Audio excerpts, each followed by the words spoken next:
everybody. I don't know if we're live yet. So I'll say hello.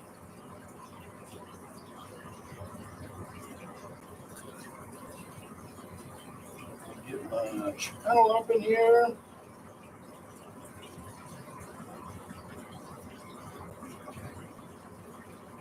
And there we are. Hey, everybody. It's Dave and Amy. All right. So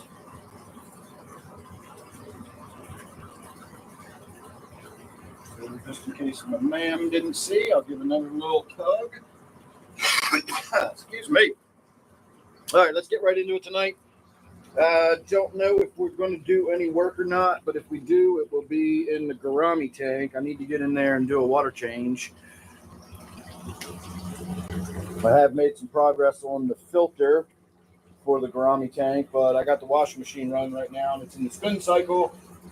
And it sounds like the bearings are going up on the damn washing machine, so when it's in the spin cycle, it's so loud I can't hear myself think. So you enjoy watching the goldfish have their nummies, and I'm going to stand here and not think for the next 2 or 3 minutes until the damn spin cycle stops.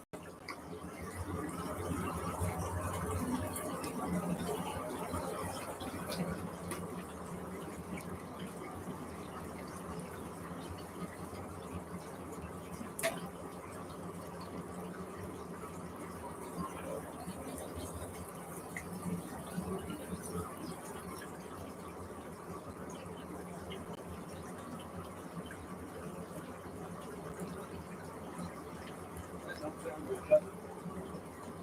3 minutes of that.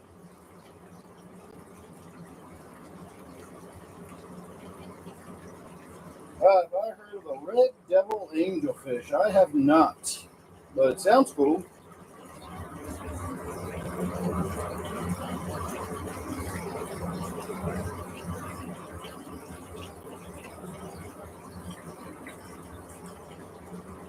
All right, this is going to be another work night, isn't it?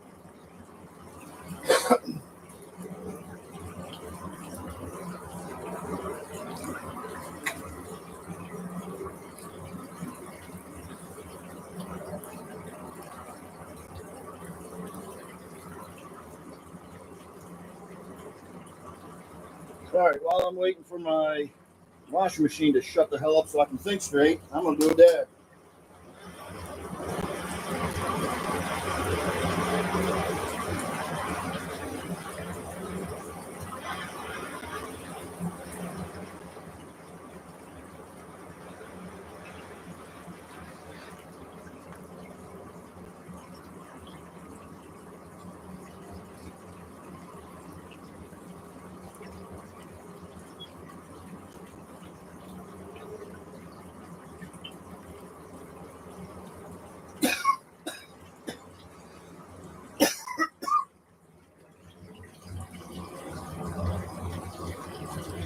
The damn volcano went off.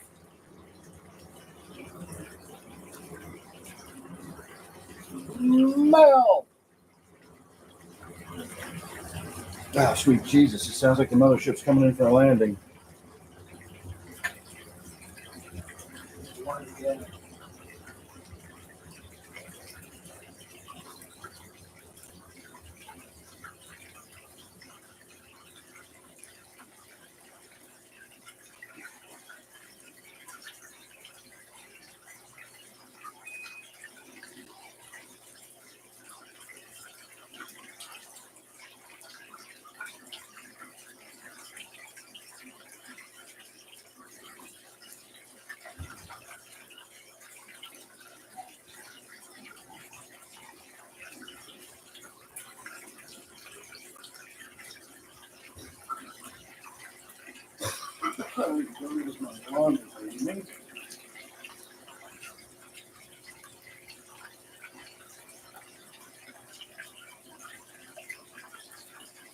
I was almost wrong today, Mel, but I wasn't. That's what we're going to be puffing on here shortly, everybody. See how delicious that looks. That is a bowl full of weed with a whole lot of goo drizzled on top of it. So I haven't even started working on that yet.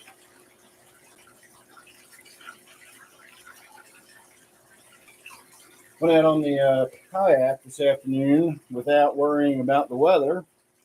And I knew there was a possibility of some afternoon thunderstorms, whatever it was like a 10% chance or 15% chance. So I went all the way up to the headwaters. And when I was paddling back, I was about 3 miles away from the boat launch when I heard some rumblings off in the distance. Now, I don't mind getting caught out in the rain if I get caught out in the rain. It's just water. But I don't fuck around with lightning. So when I hear the thunder and stuff in the distance, it's time to beat feet and get the hell out of there. And so, again, I was like 3 miles from the boat launch when I started heading out. And I paddled. I didn't come up out of the water, but I was paddling. And I got back to the boat launch. I was pulling into the cove where the boat launch is as it started to sprinkle. And at that point, I sprinted for the last quarter mile. I just gave it everything I had, and I got out of the water. It was sprinkling on me, so I was getting wet, but I could hear the thunder rumbling. The darkness was coming. It looked like nothing was on the horizon. And then by the time I was on my way home, driving in the truck on the way home, the skies opened up, and it was just unbelievable. I got 4 inches of water in my kayak right now.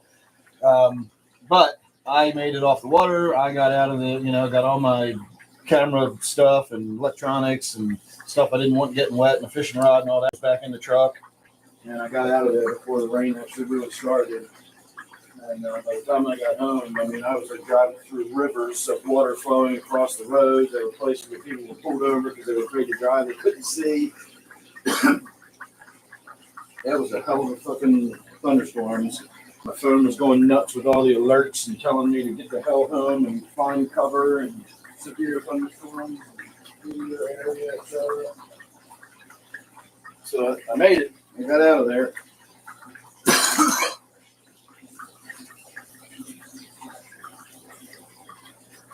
Splashing the water on that one. I just swirling food around.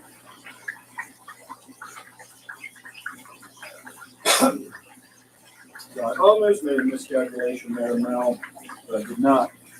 Aqua Balls, how are you? Herman, how are you? Oh, nice. I like the egg itself. Laura.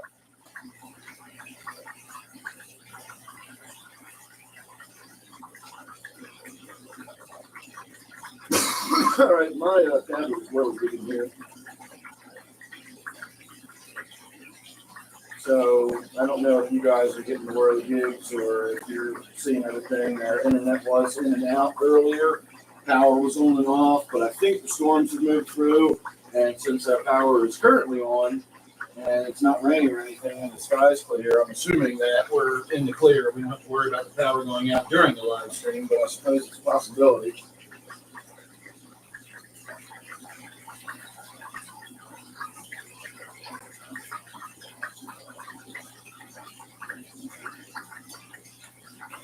$1,000, it depends on the kayak you buy. Mine currently is 11 or 1200. I think mine's 1100, 1099, or is it 1199? Let's find out. It depends on the kayak. Like I say, my customer has kayaks that are $6,000 a piece, but they're all Kevlar and they're the same kayaks.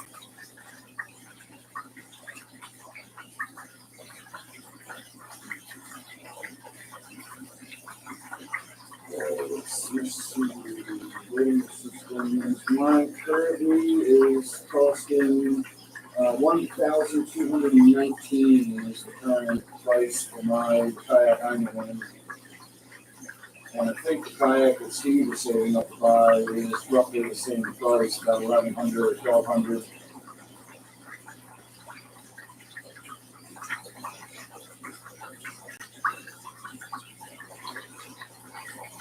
Well, it's okay to buy secondhand if you can find the specific kayak you're looking for. If you're just looking for any old kayak, and there's plenty of them out there.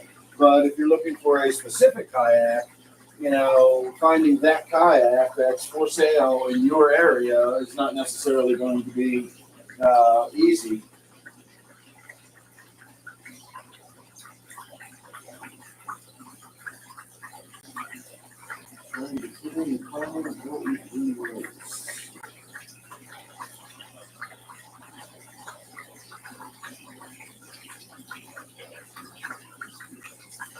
And I don't know, sometimes I don't mind secondhand. It depends on what I want. If I was buying it to sort of get an idea of, is this the kayak I want, or is this the style of kayak I want, I might buy secondhand then and buy something really inexpensive just to get an idea.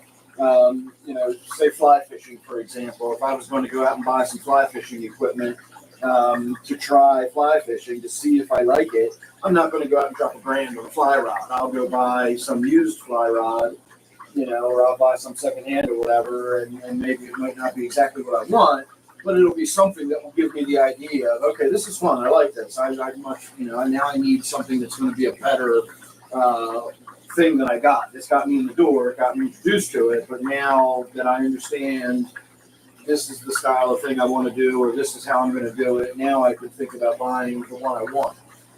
That's the way I've always treated kayaks.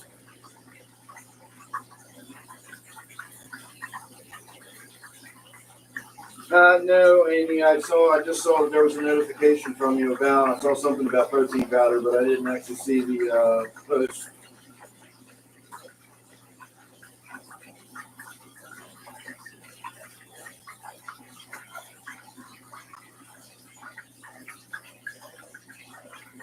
Yeah, floating plants will definitely get on top of it pretty quickly if you have a lot of light and plenty of nutrients in the tank, and if you don't have a ready source for them, you will be throwing them away pretty frequently. I've thrown away tons of water sprayed, and of course it helps now that I've got a pond full of goldfish that will eat any damn thing, so any of my excess floating plants at this point just become fish food.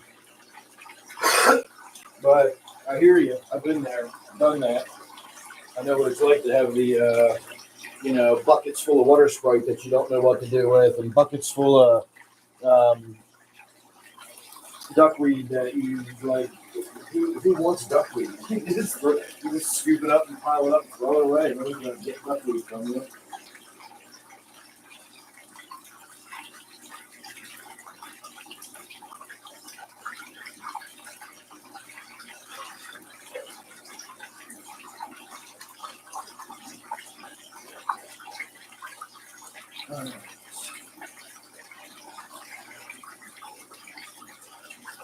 Scott, hello, how are you?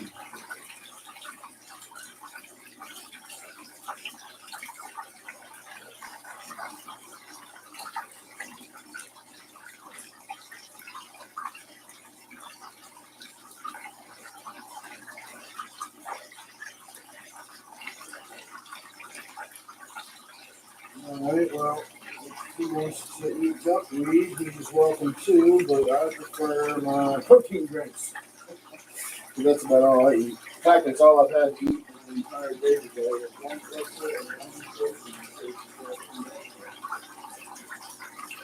All right, everybody, if you missed it, this is what I'm getting ready to spark up. We are smoking some weed tonight, but it's going to be a cocktail combination of my weed with a lot of hash oil just all over the top of it. A lot of hash oil. It's going to be hard to smoke without melting the hash oil and causing a puddle in the bottom of my bowl. But I'll work it out. All right, I'm crushing it. You try this at home.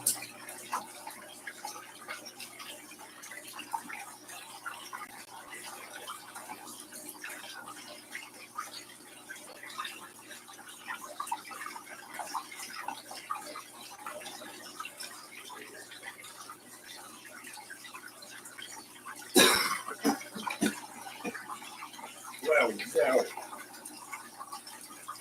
So good.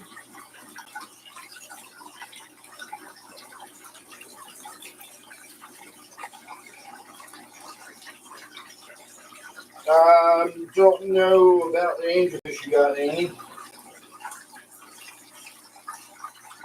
But I'm a big fan of angelfish, so I'm assuming I would like it. Is that the red devil you were talking about?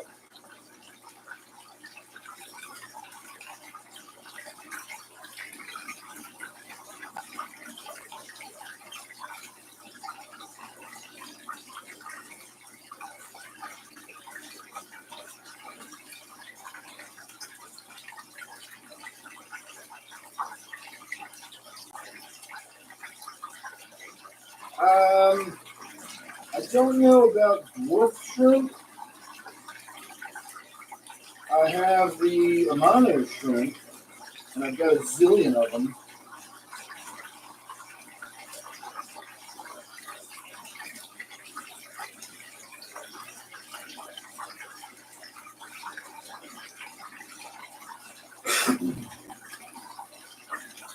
I'm going to get some YouTube's, but I get the YouTube's premium or red or whatever they call it. I think it was called YouTube Red when I signed up for it 80 years ago. Now it's YouTube Premium.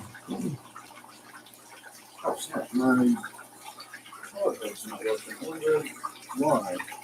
Tell me why.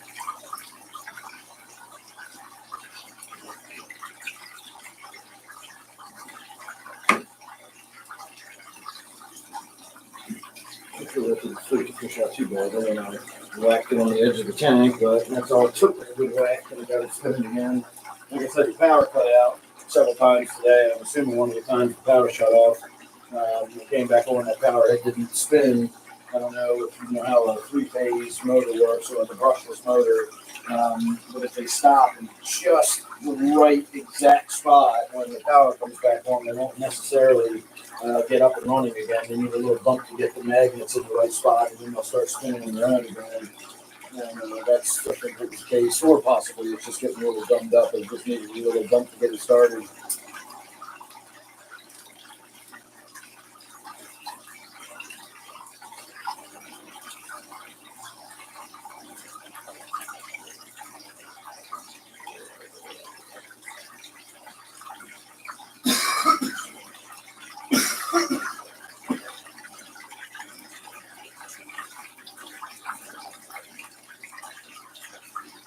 30 feet away on the carpet, good grief. I think once they get out and hit the carpet, they start flicking around on the ground. They'll flick, and they can flick themselves pretty damn far with each flick. And they would probably survive a while before they finally dried up on the carpet. So I could see it. All right, let's move on and have a look at the next tank. There we go, Mel. Have a look at the fishy fish for you, and we can turn some light on so you can see the fishy fish.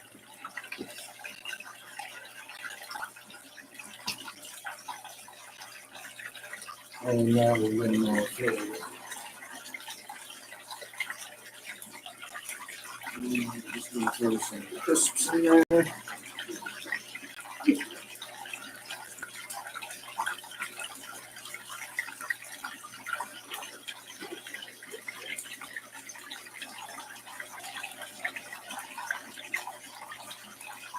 You'll figure out where they are sooner or later. There you go. You'll figure it out. They're just kind of laying on top of the duck weed. Once they start nibbling at it, the little break it through, and more will start falling into the tank, and more fish will start getting it.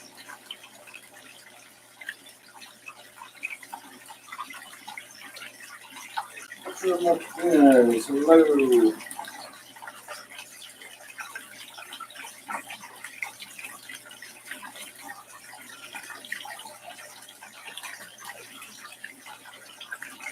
I don't know anything about the wild bettas. I don't have the shrimp jumping out of my tanks, but my tanks are the tanks that I have the shrimp in are both closed up. Although the tank you're looking at does have shrimp in it, not a lot of them, but I did put a bunch of shrimp in there, and I don't see them on the floor around it, so I don't know. Hey, Robert. The glowworms are nice. Pretty soon, every kind of fish in the hobby is going to be a glowfish version of it. What is the best tool to use that may be something?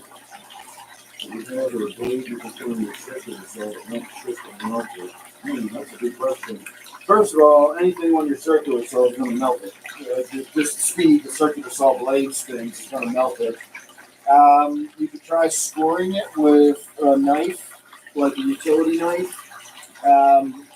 Put a hard, like a metal rule on where you got to cut it and just score it over and over again, try to break it like glass, or just continue scoring it over and over again until you've scored pretty much all the way through it. You'll eventually get through it without chipping it or melting it. Although I will say that is the long way of doing it, a long time way of doing it. The plexiglass melts really easily, even if you get a like I have one of those little Dremel tools. It's fake. It's not the Dremel brand, but the little rotary tool. That's the name of it. And I have little cutoff wheels on those, and I've tried cutting different types of plastic with the little cutoff wheel, and you can't do it even on the lowest speed. As soon as it starts cutting into it, it just starts coming up. It just starts melting it. So I can't imagine you'd be able to find any blade on a circular saw that would be able to cut plexiglass without melting it.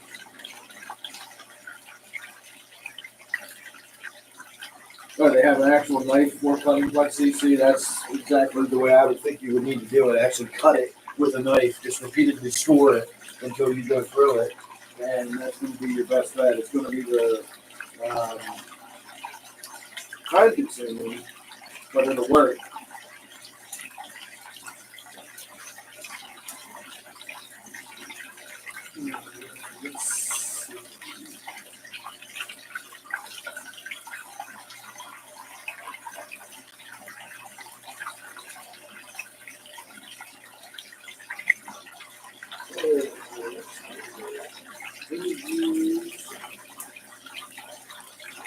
Oh, wow, that is cool. That's a red devil coin. That's a red devil super red. That's kind cool.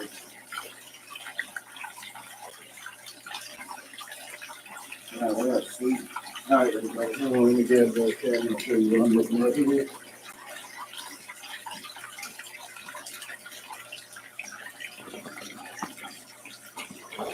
Walk this way.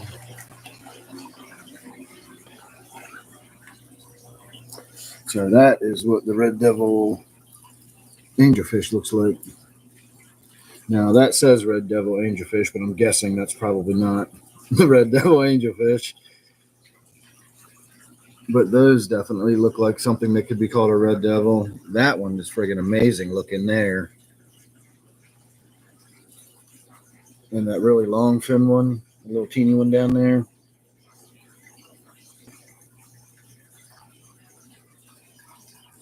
So yeah, I'd be down with something like that. There's so many angelfish out there that have been bred into the hobby since the last time I got a new angelfish.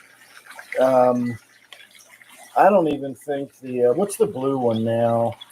It was still like the Philippine blue or something when I was looking at angelfish last time.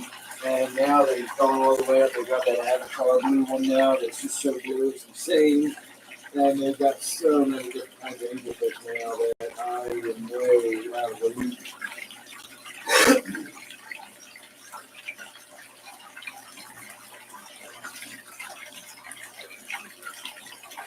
Well, I don't know what to tell you there, Laura. Try breaking it over your knee, Chuck Norris style.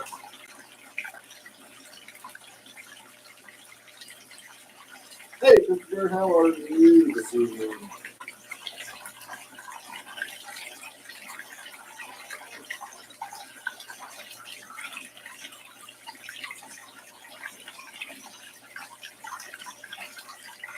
Yeah, it definitely had a lot of orange. Shirley, $50.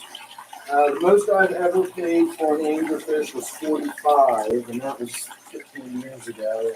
The Pinoy blue, that's what I'm thinking of, not the Philippine blue, the Pinoy blue.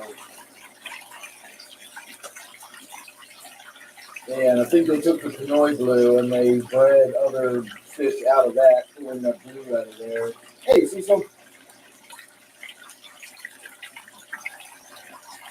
And I agree, Christopher. I think that cannoli is a stunning fish with that really, really deep, almost midnight bluish black color. And then it turns a certain way, and you realize how much blue is really in there.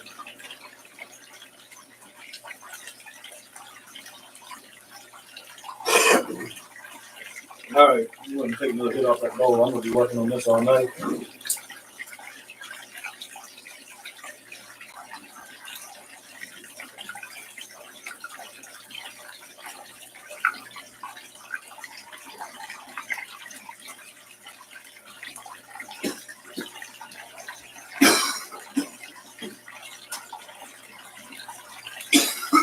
Hey, Eric.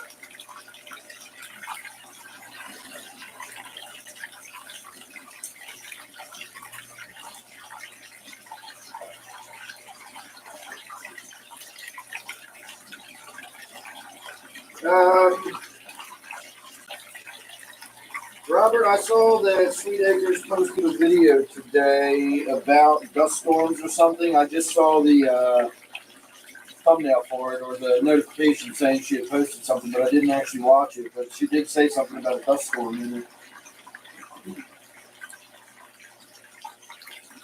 Mud skippers are cool. House of Tropical sells mud skippers when they have them. They're not always in there.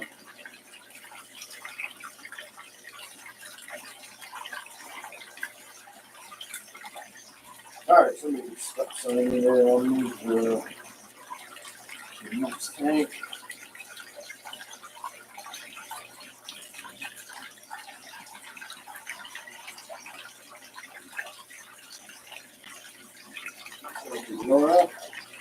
Yeah, the thunderstorms that blew up tonight were insane. The rain was so bad. I didn't actually start encountering like fallen branches and obstructions in the road until I was almost home. But I was thinking on the bright side, if there was any salt or anything that was still left under my vehicle from driving in the winter and whatnot, that certainly got rinsed away today because I was driving through veritable rivers flowing across the road and down the hills and stuff as I was driving home from the reservoir. We got a lot of rain. And it was interesting. We got a whole shitload of rain the other night, last couple of days.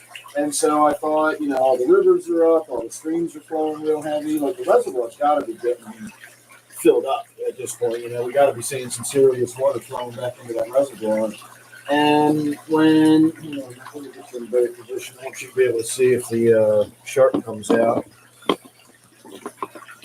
And she usually does most of her living down in here and behind this rock and in this log and all that kind of stuff. So keep your eyes out for down in there. And so, for as much as you just drive around here and all the little streams and rills and little trickles on the side of the road are all running heavy and all the little streams are swollen. And so I figured, man, there's just so much water dumping into that reservoir. It's got to be coming up. And I went out there today and I paddled all the way up to the headwaters. I'll post a video tomorrow on my other channel. And the river was really flowing in strong. It was like I couldn't paddle upstream in it. It was so vigorous. But the level was still so low that I had to get out and walk over that patch where all that sand was. Well, part of it was because the water was flowing so hard I couldn't make it up through there.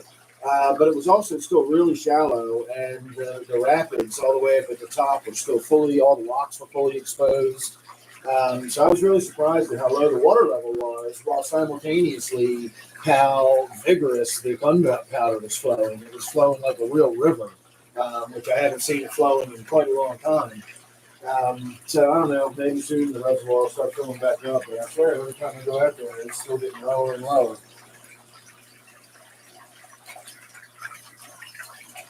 I would love to get Denison barbs, but they're $15 or $18 a piece, and you've got to get a group of them, and I really don't feel like doing that. Oh, I found my discus tank. That's funny. One of my lights is out. I wonder if I bumped the thing and turned it out, or I wonder if the light is burned out on it. We'll find out when we get there.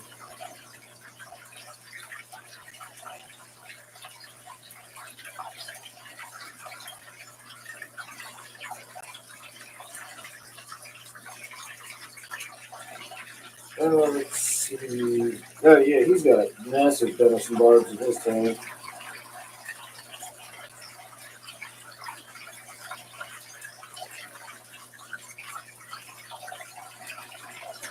Nice. Paradise fish are awesome looking. I had one once briefly, but I don't know why it just didn't really work out. I think once again the flagfish I was sold one time, and I was told to just basically treat it like it's a molly, and that was wrong.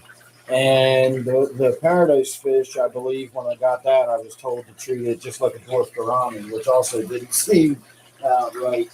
But I vaguely remember having a paradise fish very early on in the fish keeping hobby career before I even had a YouTube channel.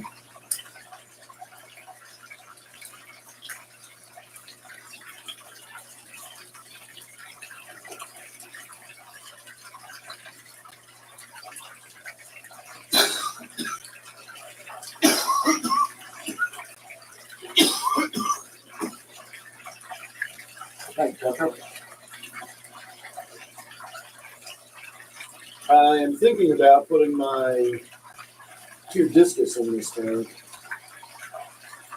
You'll see the discus I'm talking about here in a minute when we get around to it. But I have a tank that's got a couple of discus in it that are very orange, and I'm still not sure whether they will look good in this tank or they will clash with this tank. This tank has a lot of reds and like deep earthy tones, and it's hard to see on camera, but the woodwork in there, the sort of russet colors that you get with the crypt, and then of course the red that's on the Buenos Aires tetras in there is a nice deep red. It's not on the orange end of the red spectrum. It's on the red end of the red spectrum.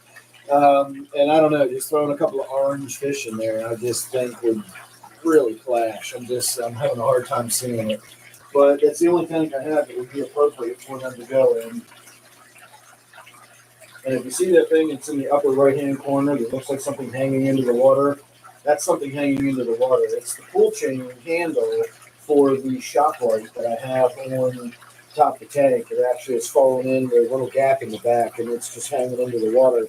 So that's a little bit of chain, and then it's the plastic thing that's around the end of the chain for you to grab a hold of and pull on. And then, of course, you're just seeing it reflected in the water, so it looks like it's upside down.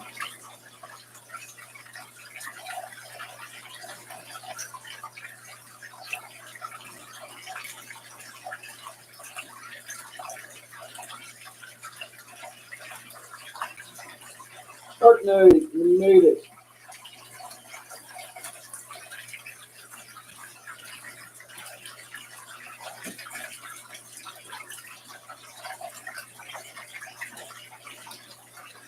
So, have you seen the shark yet? I haven't been paying attention. That little Buenos Aires in there is getting big. That thing's growing fast. I'm waiting to see some more little baby diamond catchers in there. That's another reason I'm debating whether or not to put any more fish in this tank. I'm kind of enjoying the fact that it's all just small schooling fish. I've never had a tank like this before. I always get, one or two large central fish, like maybe one gourami and one angelfish. Then I'll have some schooling fish. Then I'll have a fish or two on the bottom, and it sort of works out as an overall type community. But I've just never had a tank full of a bunch of small fish with no real central feature fish. I guess technically we could call the shark the feature fish of the tank, but that's kind of, I don't know, calling the fish you hardly ever see dashing around the feature fish in the tank. That's kind of why I like the angelfish. They just like hanging majestically in the water is what they do. Discus are the same way, just hanging there looking gorgeous is what they do. And that shark, not so much.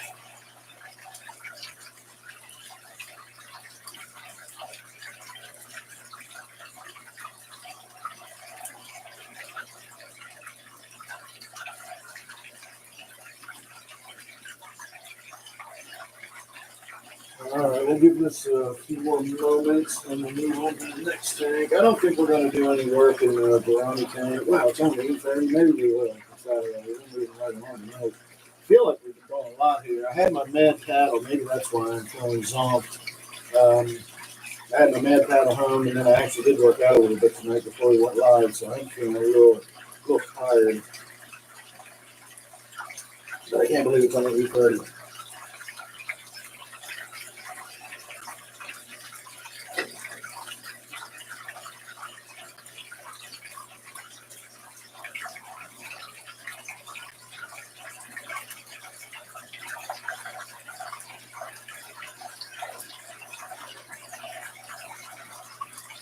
Let me take these lumps and knobs.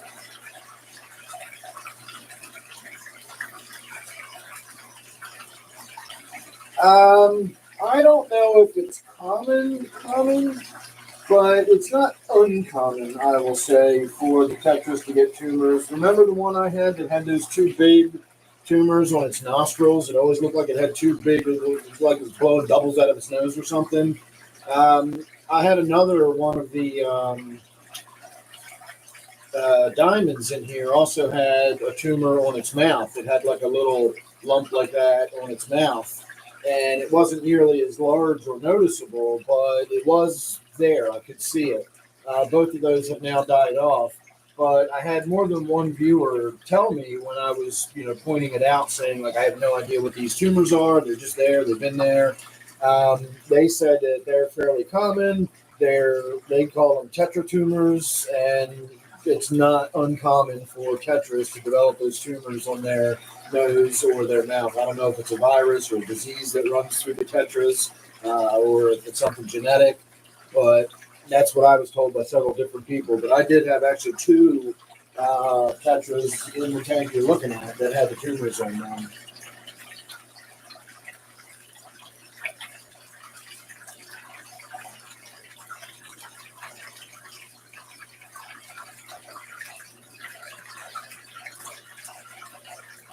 All right, let us move it on.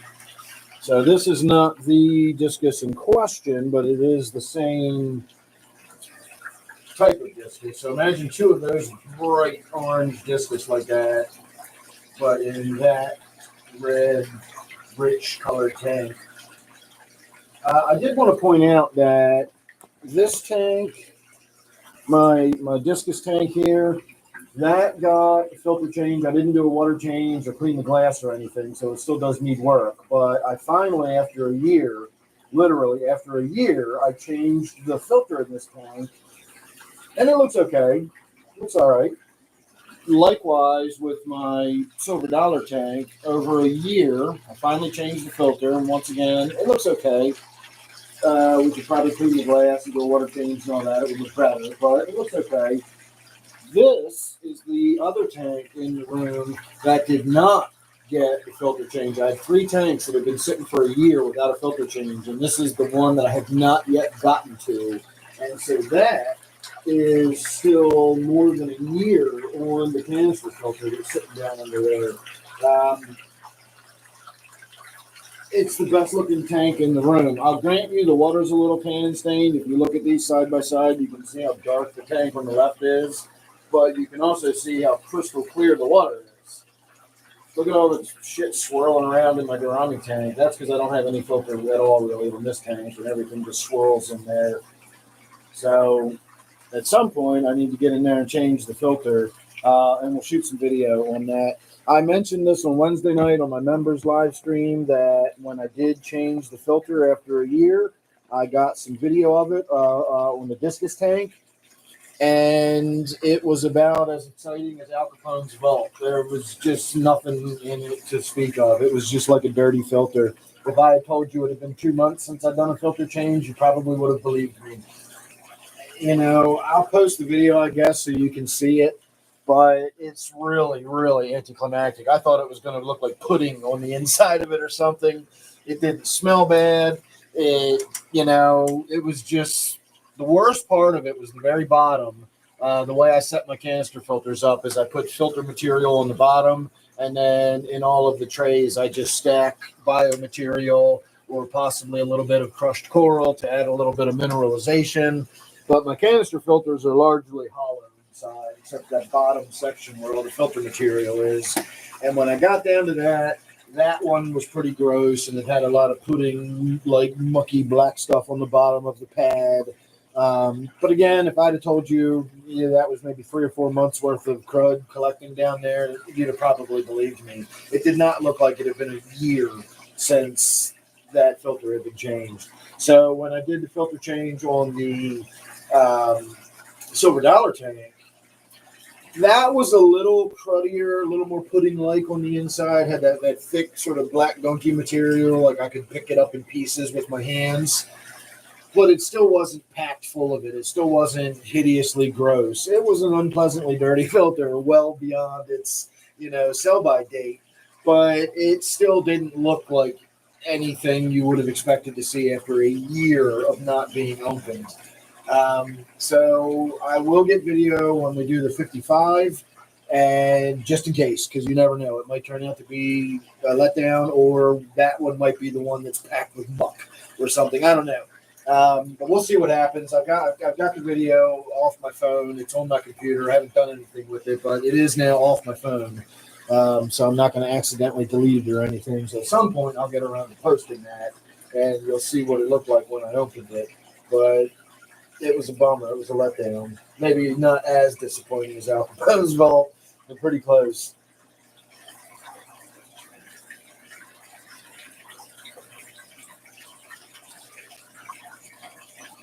I was thinking of you the other day, Laura, with all them damn jumpy bugs on top of my discus tank, or my the poor man's discus. What are those things called? Silver dollars.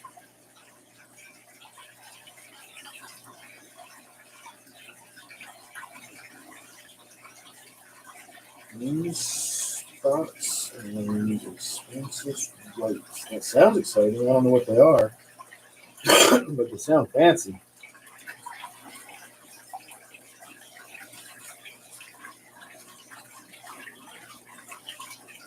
My experience, Amy, mine did the tumors I had didn't spread to all the other fish in the tanks. They all well, again, I had the one tetra or the one diamond tetra that had a little tumor on its mouth, but I think that was just coincidence because none of the other fish in the tank ever developed any tumors, and it was a tank full of them.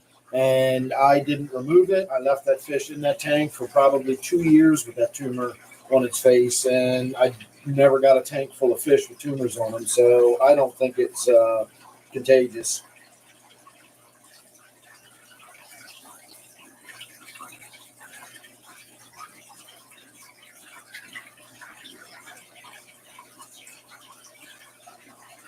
Neons seem to be problematic in a lot of different ways. I think that's because they are one of the most popular fish in the industry or in the hobby, and as such, they just get bred like crazy. And I just think the genes are just garbage now, and it almost doesn't even matter where you get them unless they're wild caught, probably.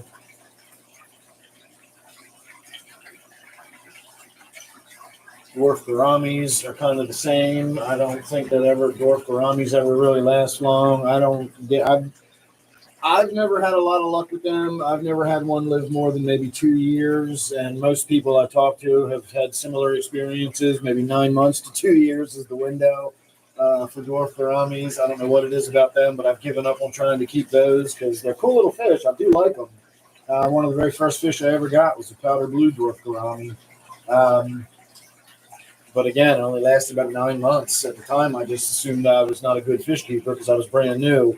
But over the years, that experience was repeated over and over again, no matter how my skill improved. So I'm chalking it up to the fish at this point, not me.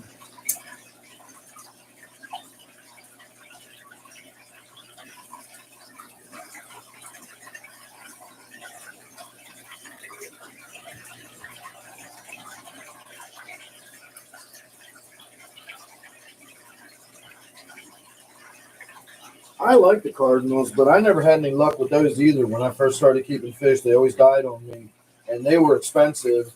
And when I first started keeping fish, PetSmart used to have neons on sale for like $1 a piece twice a year, and I would just go buy a shit ton of them.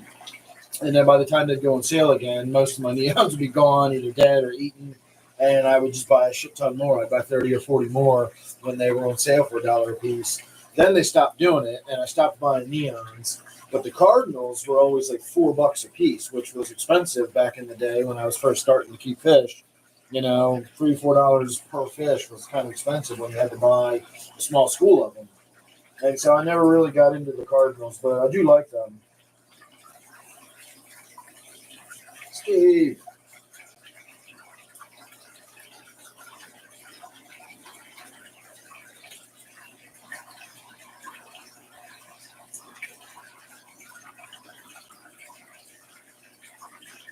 Mike, how are you?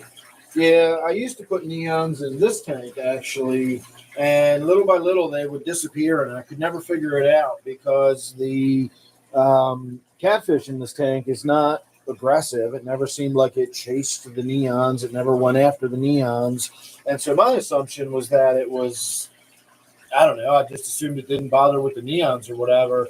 And over time, I began to realize, like every single morning when I came down to turn the lights on, two things I noticed about the neons. One is that they lost almost all their color overnight. They're almost transparent when you first turn the lights on in the morning.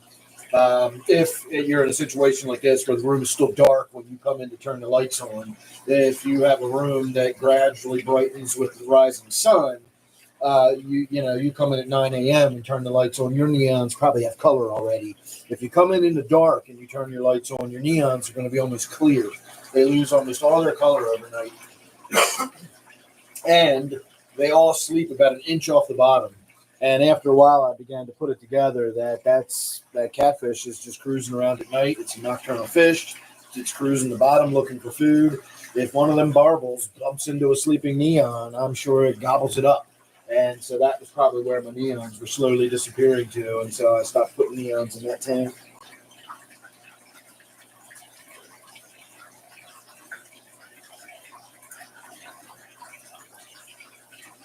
Oh, I was thinking about you tonight with my music, Christopher. You're probably the only one that might be able to guess it.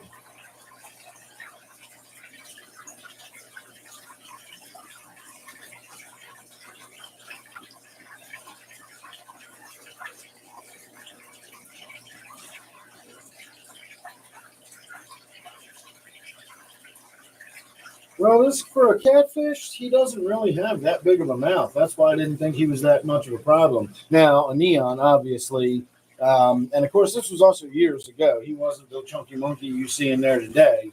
He was half the size he is now back when I was talking about him.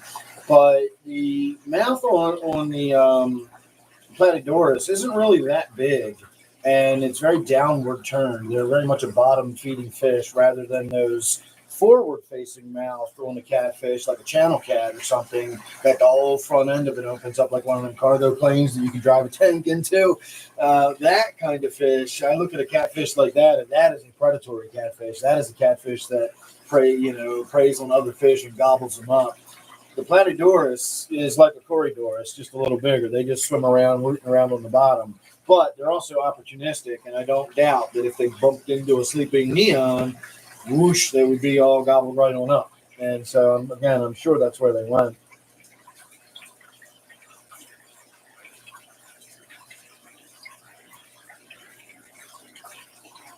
Shirley's back.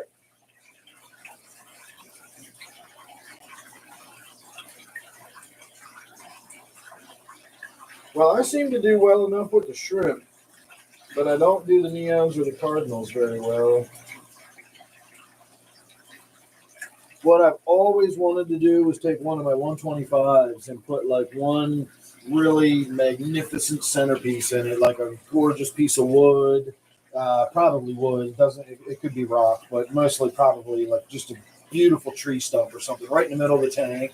Um, Very stark, very Spartan on the planting. Maybe a few little wispy, crypts here and there to give it a little bit of a grassy down on the bottom sort of look. But just have like 100 neons in there or 150 neons in the tank and nothing else. Just a huge tank full of neons. I always thought that would be really, really fucking cool looking.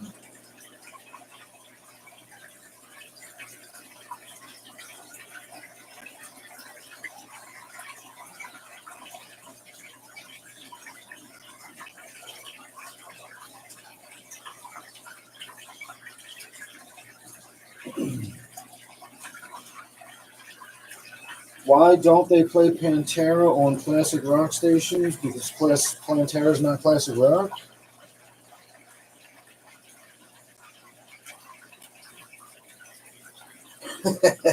Discus, Discus honestly could be your cleanup crew. They are bottom feeders.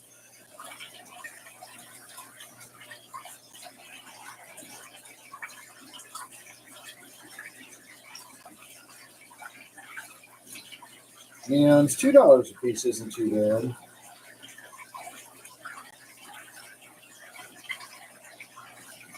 Oh man, I can't imagine how they freak out. I got off of Facebook like 300 years ago because of how toxic and horrible it was back when there was actual people on it. It wasn't just all bots and AI bullshit. But it was just so toxic, and I can only imagine what the discus community on there would say if they saw the way I keep my discus. And again, to refer to them as bottom feeders or a cleanup crew, that would be hilarious. You'd see people losing years off their life, blowing some gaskets. I could seriously see people melting down if you told them that. Oh yeah, I think discus needs to clean up crew. Gotta have something that eats all the shit off the bottom. All the stuff the other fish miss and falls to the bottom. That would be fucking hilarious. Anyway, my music tonight. And speaking of Pantera, I'm not a fan of Pantera. I don't really know Pantera, but I know it's music that I don't particularly listen to. But classic rock is not based on, like, you think of a classic car is based on its age, not what type of car it is. Any car that's more than 25 years old is a classic car. But with music, it doesn't work that way. Pantera just isn't classic rock. Pantera is hard rock or heavy metal or whatever they would call it. I don't know what genre Pantera would be in, but it definitely wouldn't fall into that classic rock genre, and you're just not going to hear them on those kind of stations. At least that would be my guess. I haven't listened to the radio in so many years.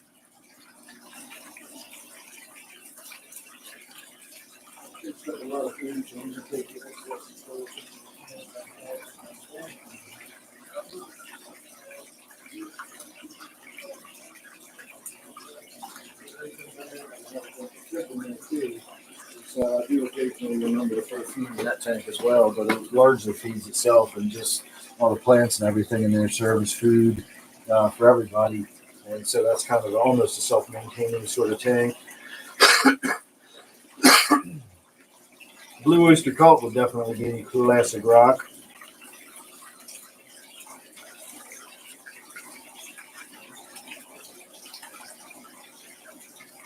Yeah, it's too metal. Exactly. That's what I was saying. Like, you're just not going to. It's the same reason I couldn't call and ask him to play Beethoven.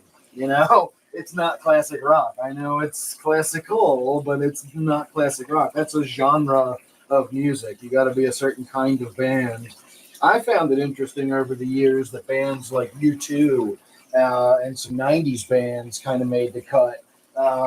When I was there in the 90s and late 80s and whatnot, and U2 was relevant, they were cutting edge. They were like avant garde, sort of, you can't call them new wave, but they were definitely not like, they didn't get played on the rock station very often. You had to listen to the alternative rock stations to hear U2. Gradually, they made it onto the rock stations, and then eventually you started hearing them. I remember the first time I heard a U2 song, and I realized I was listening to a classic rock station. I felt so fucking old because at that point I was still thinking that U2 was like cutting edge, avant garde, like alternative rock or whatever. And then I realized, like, oh shit, I'm listening to the fucking classic rock station and rocking out to U2 like it's the 90s. I'm old. That was 20 years ago.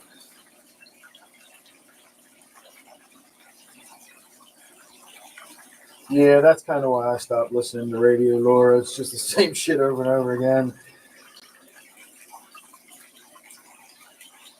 Linkin Park, no, definitely don't listen to Linkin Park. So my music I was listening to tonight, I actually was listening to Wednesday night, but nobody seemed to want to guess. I threw it out there several times, but nobody bit, so I dropped it. Um,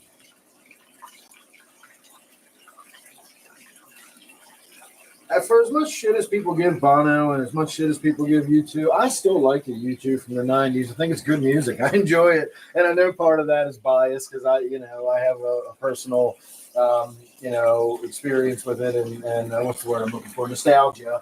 But whatever, that's fine. I enjoy it. It's not like it's not good quality music, whether you like it or not.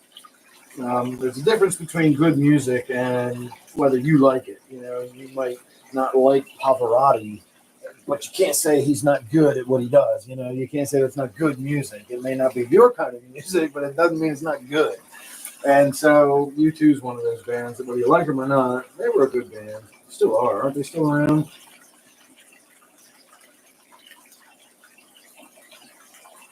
This angel, I don't know. It was, I'm going to say maybe 4 or 5 years old now, somewhere in that neighborhood. I have no idea. I don't keep track of stuff like that. I just get stuff. Time is meaningless to me. Time is illusion. Lunchtime doubly so. All right, so the band I was listening to tonight.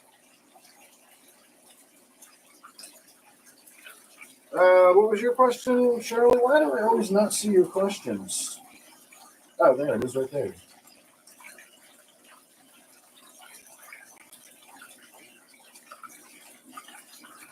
I don't know how to answer that for you, so I will acknowledge that I don't have, there's something that was like a blind spot. I've missed your questions all the time. I do apologize for that. I don't know why. I've never done anything with my angelfish spawns. I just let them do their thing, and whether they spawn on the glass or they spawn on plants or the heater, I just let them do their thing, and when I come down the next day, they're usually gone. The furthest I ever got was one time I did see wrigglers. I could see actual movement inside the eggs, and the next morning they were all gone. Same with my discus. My discus lay eggs all the time, but I never do anything about it, and so they never survive. So I wouldn't know what to tell you. Wow, it's weird to see that loach all the way up. Can you see the loach in the Nubius right there? Oh, he's swimming back down. You don't see the loaches swimming around the tank very often. They stay on your bottom.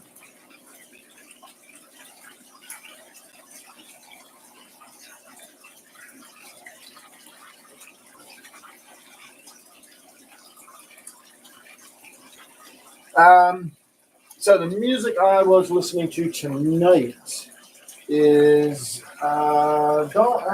can't really call them a band, but we'll call them a band for lack of a better word. Got started mid '80s. It is what genre are they? They're not really trance, house.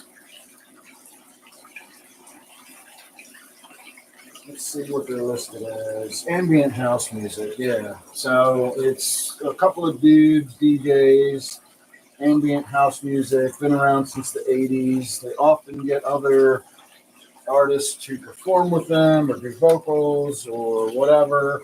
And tonight I was listening to them performing with David Gilmour, and that was fucking groovy. I was digging that. I never heard David Gilmour playing with them before, so I really enjoyed that. And then, of course, one of the ones that I always love to listen to is Lee Scratch Perry playing with them. And that's why I was thinking of you, Christopher, because I know you, Lee. And what the song that Lee Scratch Perry does with them is sort of like a play on one of their earlier popular songs. One of their more popular songs is called Little Fluffy Clouds. And the song they do with Lee Scratch Perry is called Little Golden Clouds, and it's just sort of a twist on that. That's got much more of a reggae vibe to it. It's really good. I like that one too.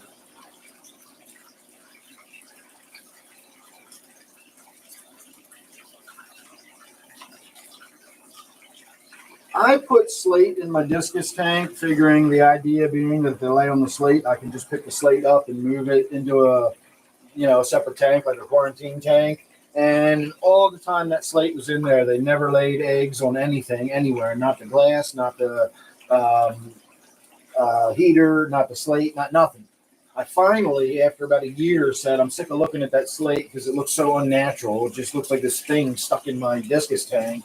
I took it out, and like a month later, they were fucking spawning on the goddamn heater again. I have unplugged the heater that they always spawn on just in case the eggs ever survive. So that heater no longer comes on if the tank cools down, and so we don't have to worry about cooking the eggs. But every time, as we talk about it, it's covered in eggs right now. I just looked over at it, so in a few minutes we'll see Mom and Dad protecting their eggs all over that heater again. They really, really love laying on that heater. It's weird. Anyway, that's who I was listening to tonight. Yes, Christopher, the Orb. That's exactly who I was listening to.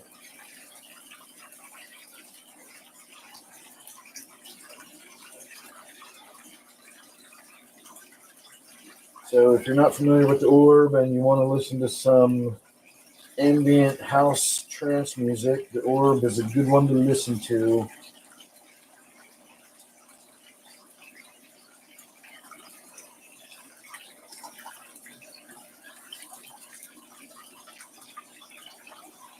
Oh, dinner plate's a good idea. I didn't even think about that. Go to the Walmart and buy yourself one of them little square serving plates for 99 cents and throw it in there. Yeah, I figured if I gave enough detail about the little golden clouds, you'd get it.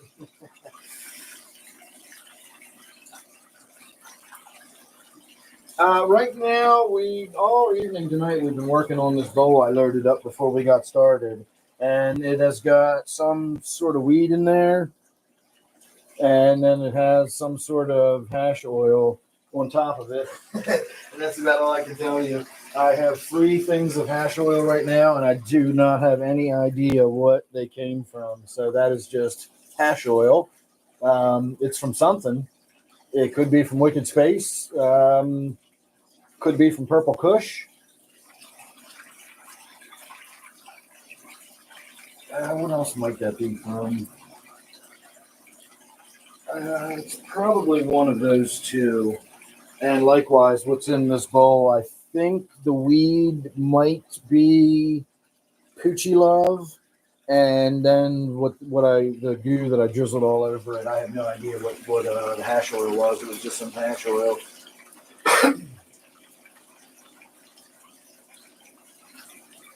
Was it the real actual people that did the remake to Spinal Tap? What's his face? Christopher, whatever the fuck his name is now, I can't think of it.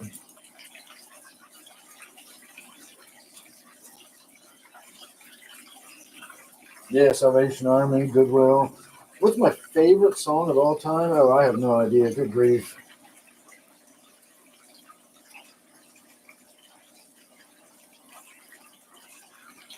Low-key love.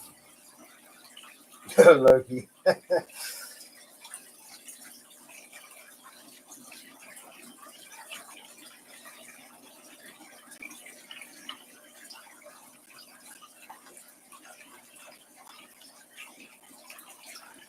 Where are you, Mike? Steve, you made it home. Yay.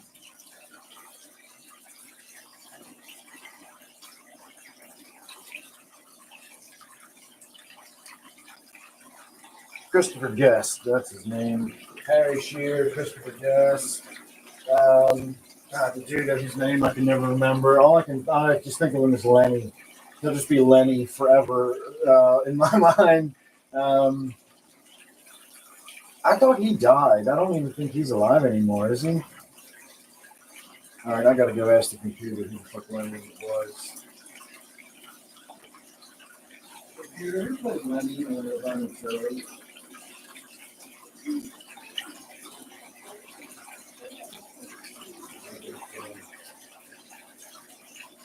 Is Michael McKean still alive?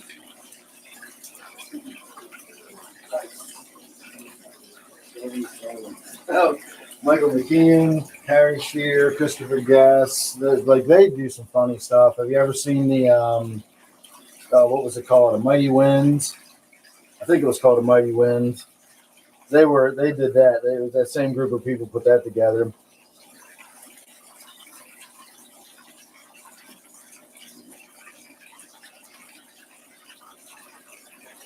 Well, if you've ever heard me rant about the indica sativa thing, then you'll know that I don't care what it says. Indica sativa, that doesn't really make any difference as far as how it affects you. I know it's sold that way and it's an industry wide standard. Everybody believes that, but it really doesn't have anything to do with it. All right, this is the tank whose light is out, and it either has the forward light is burned out or I bumped it and turned it out. So let me find the switch for it down here and flip it.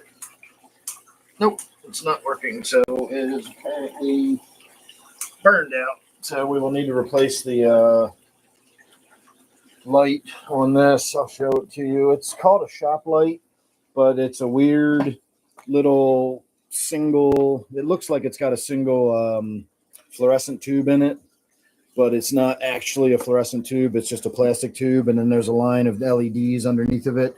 So it is an LED light, but it's just a single tube. But you see how flat it is? It lays perfectly on the glass. It's 3 feet wide.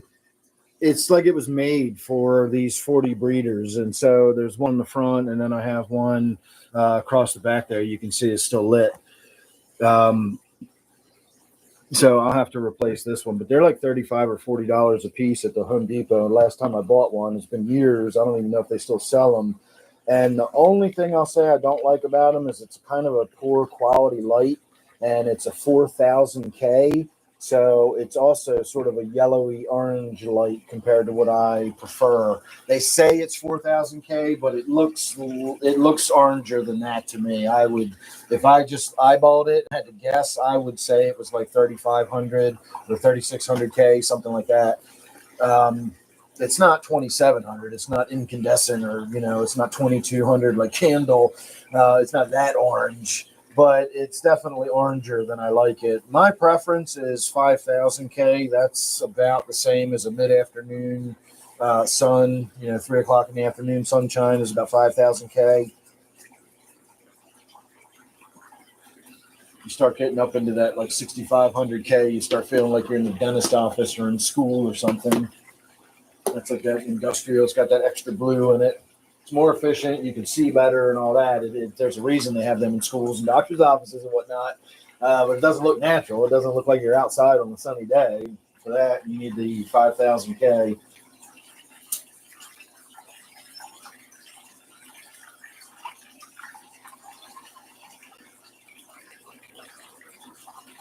So these are the two discus that I was thinking about putting in the 55. And you can see, just like the one that's in the gourami tank, it's a very, very bright orange. And I just don't know how that would work in the tank with all that, deep umber and all those natural earth tones, red and ochre and whatnot in there, brown.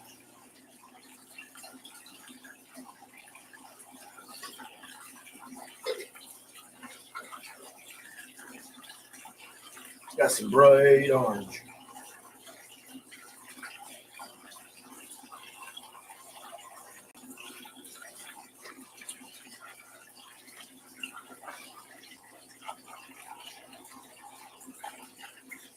All right, let me see where it was here.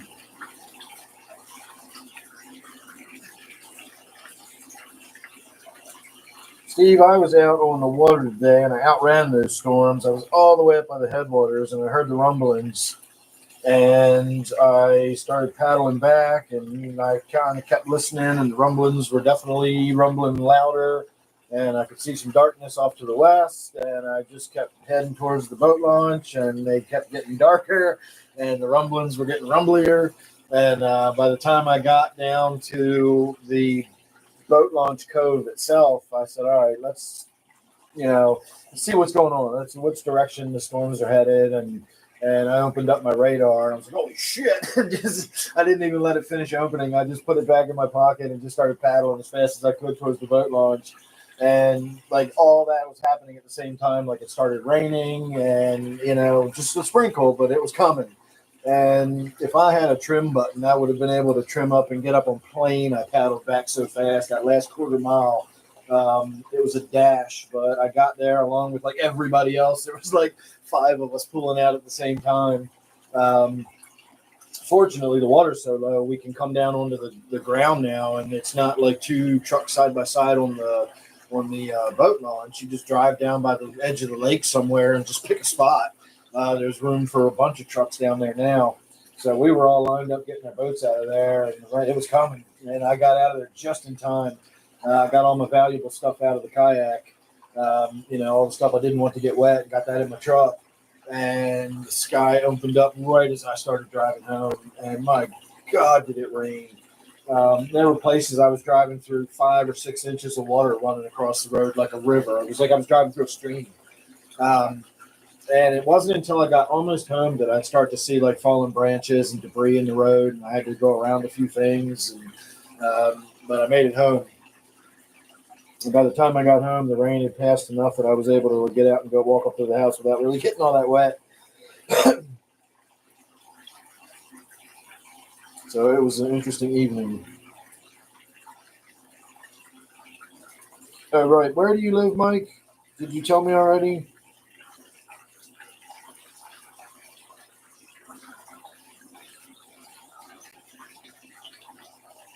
Hey, Mandarin.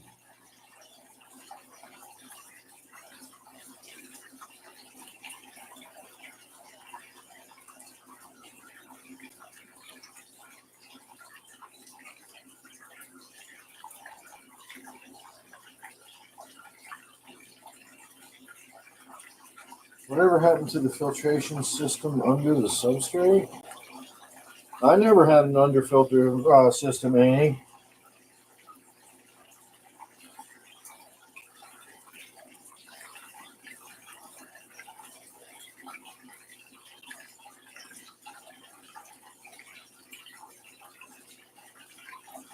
Got some cheap Cree LED floodlights. Well, if you got real Cree lights, then they are probably really good quality lights, and they probably look fantastic. And like most of my aquariums, they are probably bright as shit.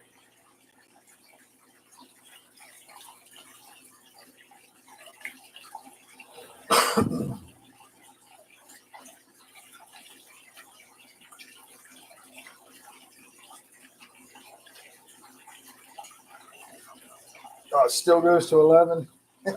That's still one of the greatest little pieces of movie history ever. The these go to 11 scene. It's just pure genius, absolute brilliance.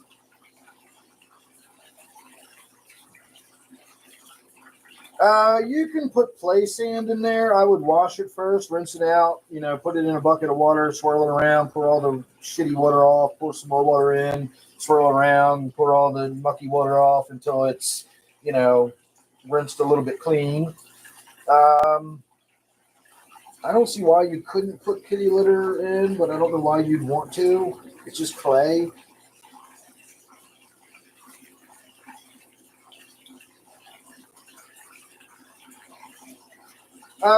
I think you can still buy them pretty commonly, Amy. They're just not very popular because in my opinion, the industry markets other types of filters because you have to keep replacing filter material and whatnot.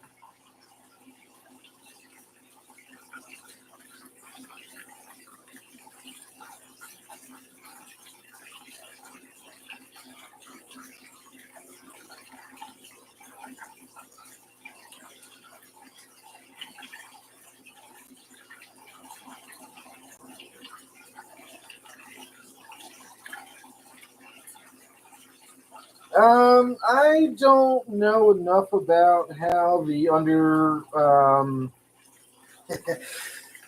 I don't know enough about how my an undergravel filter works to really talk about it.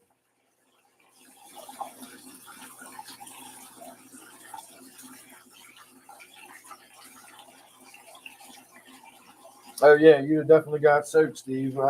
You'd have been still standing there when I was halfway home.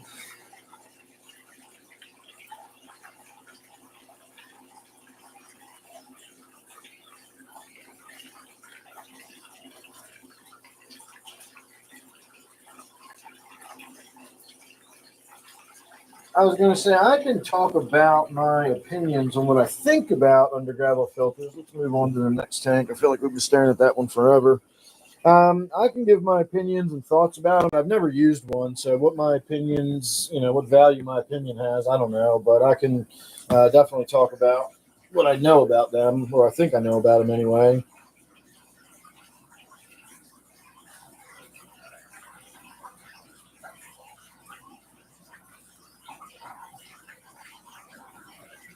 Thank you, Laura.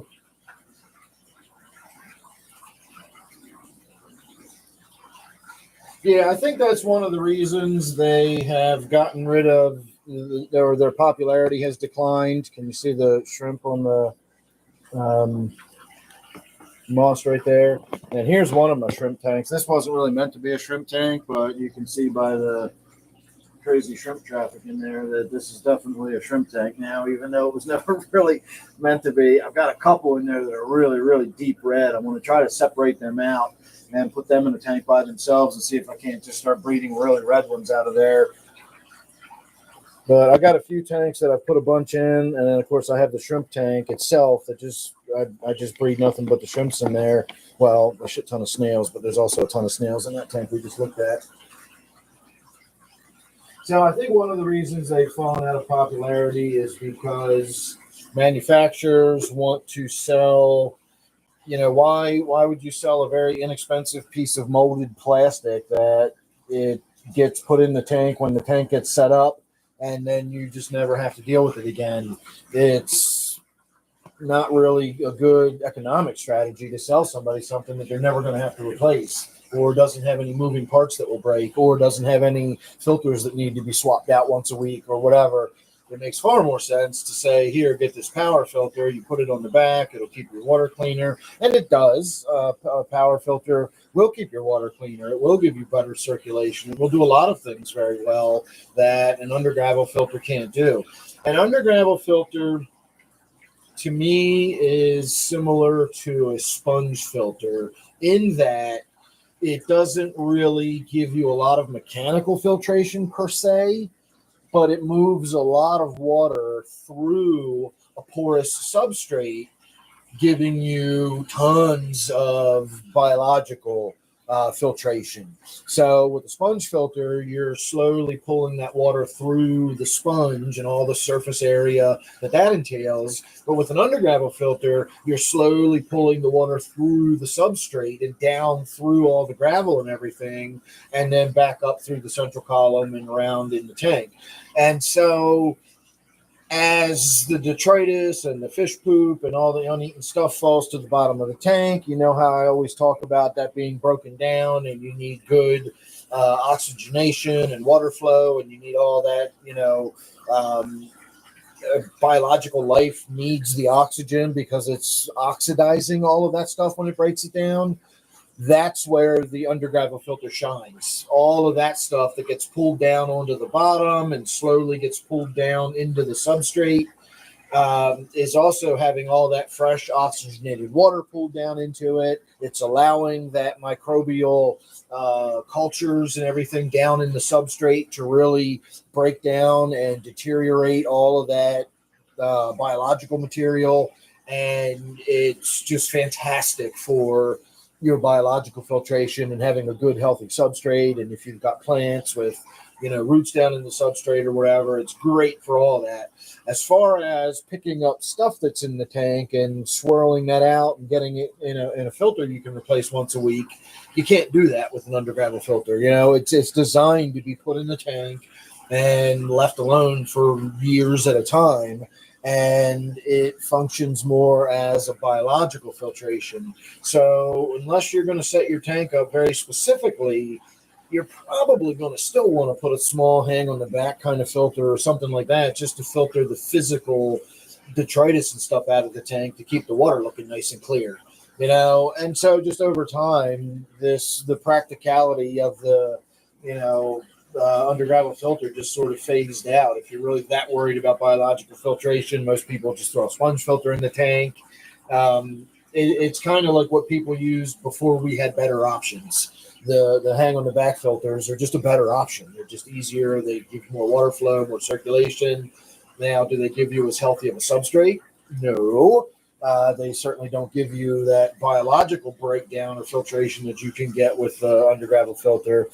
But they do a lot of other things, and they give you a lot of other benefits, and they're very inexpensive. And the companies that produce them get the benefit of you going out and buying replacement filters and carbon and all the other bullshit they sell you to put in your tank at every water change you do. So that's, I think, kind of why overall they have sort of phased out of popularity.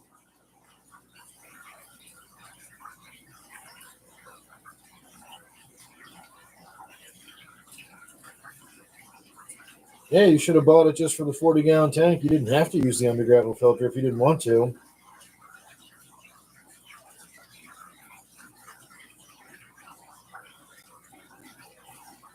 That's true, Laura. I didn't even think about that. The substrate I have in my tanks, for example, I don't think is designed to work with an undergravel filter. I have a very specific type of substrate that is bimodal, as they refer to it, meaning that it has larger, porous, more granular, gravelly-like stuff that you can see there on the surface, and then it has a more dense, compact, sandy-like component to it as well. And over time, they self-segregate, just like a box of cereal. All the big light pieces go to the top, and all the dense, hard pieces fall to the bottom. Just from shifting and movement, and over time, they will self-segregate. You'll get all the sandy substrate down near the bottom. Let's actually look at this tank and see what it looks like. Can you see the line in it? I mean, that's a very, what am I pointing at? It's a very clear line you can see between the substrate on the surface and the sandy material at the bottom. Wow, that's a really good example of what I was talking about. I had no idea it would be that clearly visible. So you can see it's designed to separate out like that. The sandier stuff goes to the bottom, and the looser, fluffier, more porous stuff stays on top. The reason being is near the surface where there's still water flow and there's still circulation, you get oxygenation and you get all of that bacterial breakdown, and all the microbial life can still function in that. But below that, you get a denser layer that's more compact and nutrient rich, and that's something that the plants can get their roots down into, and it gives it a firmer hold on the substrate and allows you to have more securely rooted plants. So it is a planted substrate. It's designed to do that, and I don't think it would work with the undergravel filter. I just don't think it's designed for that kind of filtration. Hey, Daniel.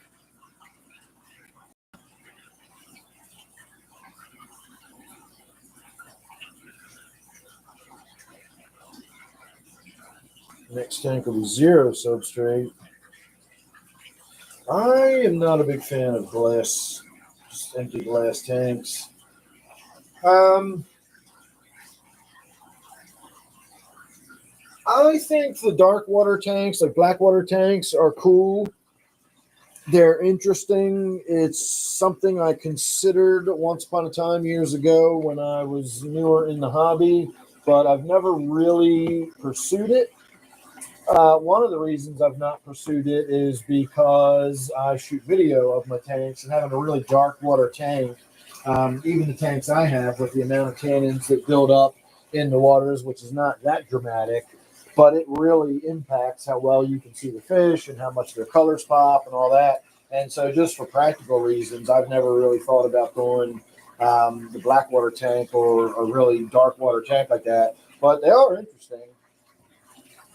And it's definitely a sort of genre of its own. It's its own type of tank. It's going to have its own learning curve, and it's going to function its own sort of way. It's not going to be like my tanks are. If I set up a blackwater tank, I would have to sort of learn how to do a blackwater tank.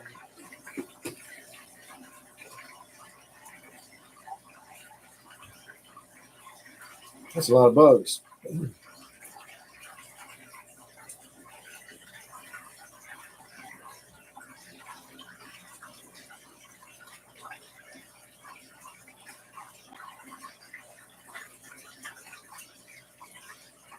I always just buy the stuff out of the bag and dump it in there, Daniel. I get the Eco Complete. I've never used the Flu Ball Stratum. Doesn't the fluvostratum do something to your pH? Doesn't it bring the pH down or something?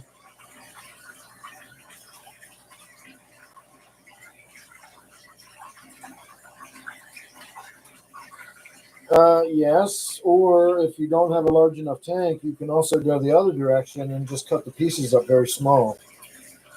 If you've got a discus tank, you got nothing to worry about. Just chuck the whole body in there; it'll be gone in minutes.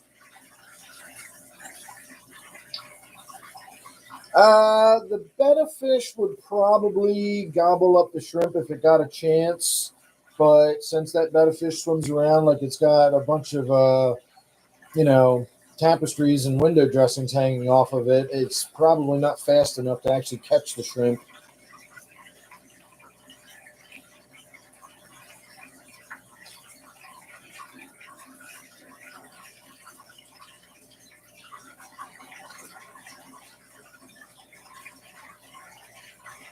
No, I would not use potting soil, Mandarin.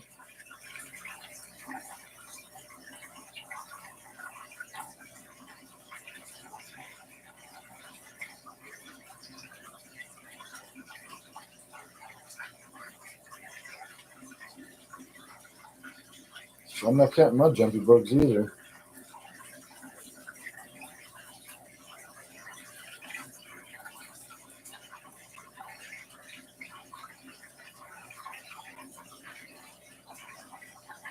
You don't even need piranhas. Just get some discus. I'm telling you, minutes gone. Hey, Mailing.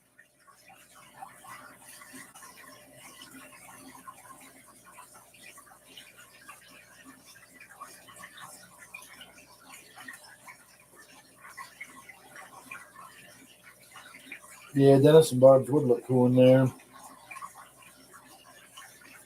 All right, somebody can stop signing me.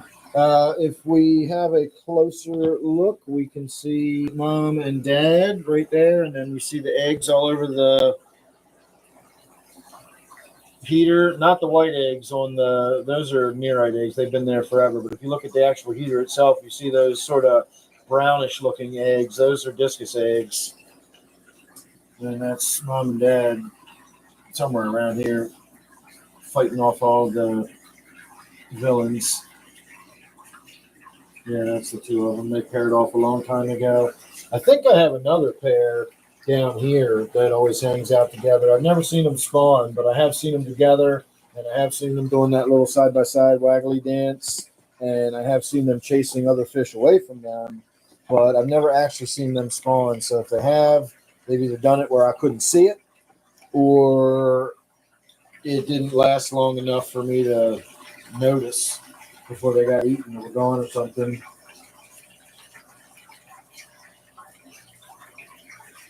What are you going to breed in? Yeah, venison bugs. All right.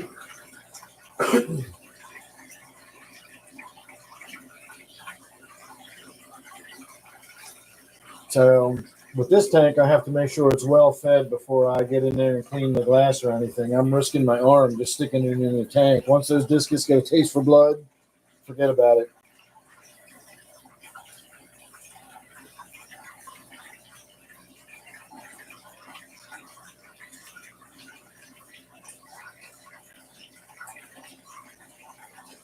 Oh, that's cool.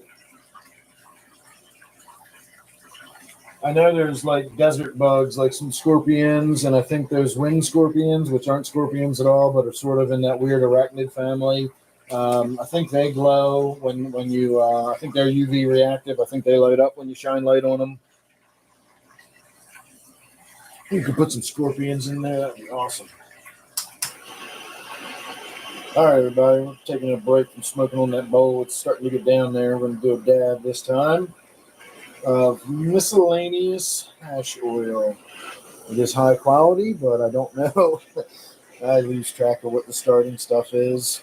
I think this, you know what? I do believe this is Purple Kush. I made a batch the other day and I did it differently, and I think this is it.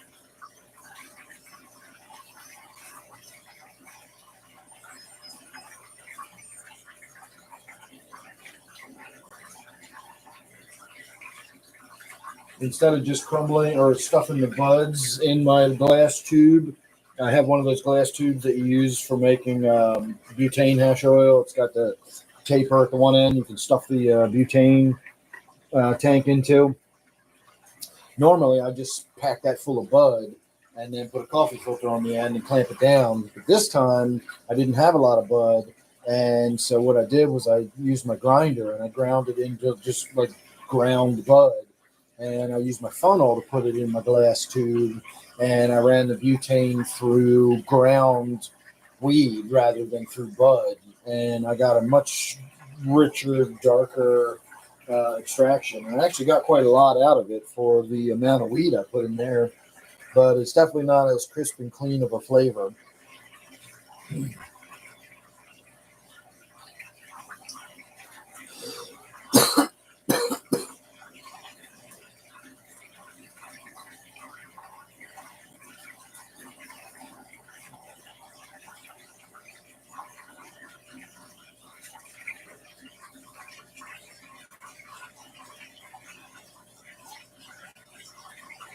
If you're trying to ship across borders and you're looking at sending anything, don't make any commitments yet before you look into that, Annie. I looked into it with plants one time, and just somebody like some Java moss or something, I would have had to get a permit, and it just the amount of money involved in shipping plants internationally was just not worth it.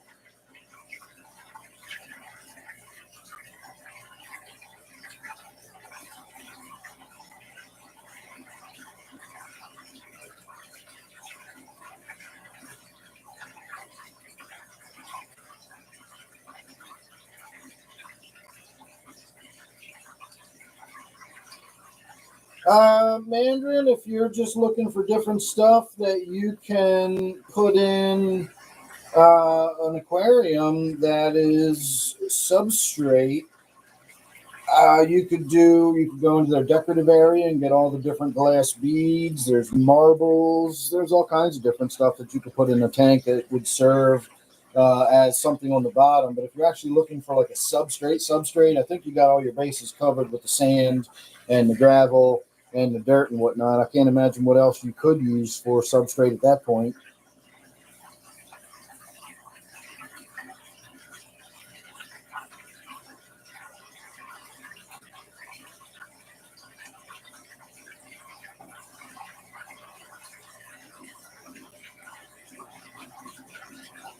All right, let me come around there. Oh, wow, it's 9:30 already. The first half hour went by like, went by like molasses, and now the next hour is going by like lightning. So I'm going to come over and sit down for a little while, and then we will start wrapping it up.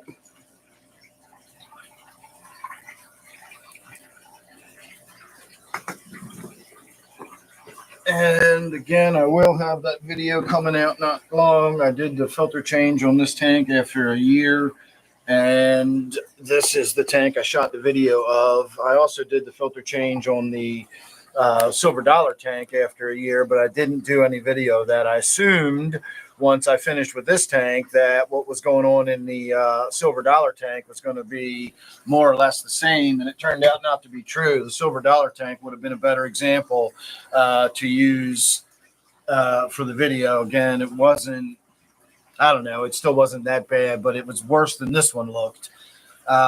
This one honestly didn't even have any of the black thick gunky stuff in it. When I opened it up, it was just dirty water. And when I pulled all the trays out, the first thing you saw was you could see the white from the ceramic rings, and you could see the bags. Now, of course, it had some crud on it, but you could still see all the white rings and everything.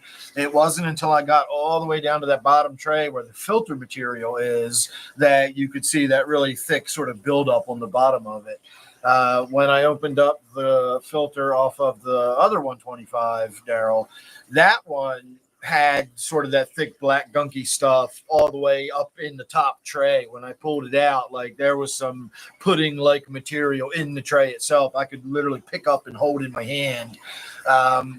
but it wasn't packed with it. It was just in there, and it was, when I cleaned it out and I picked up the bags of the ceramic rings, they were like black and gunky. They were like packed with pudding. I had to rinse them out and get all that shit out of them before it looked like a bag of ceramic rings again. So that one would have been a better video, but it still wouldn't have come out with the whole like, holy shit, like that's what, oh my God, I can't believe you went a whole year. The 55 is the last one that I haven't done the change on yet, and so we'll do that. I'll get that one on video too, so we'll see what that one looks like. Chances are it'll be similar to this one, and the one that I really should have got on video I probably missed, but oh well, we can wait another year and we'll try again next summer, right?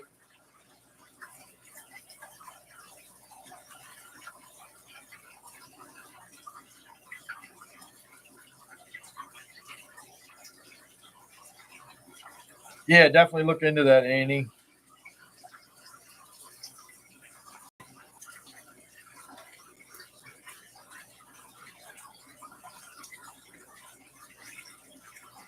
Yeah, I'm not a big fan of the albino. I'm.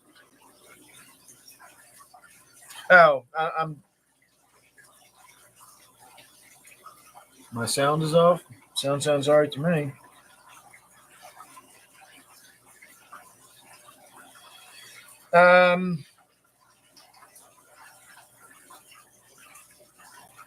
Hey, Quaz. I thought you were talking about rainbow sharks, the albino sharks. I'm not a big fan of them.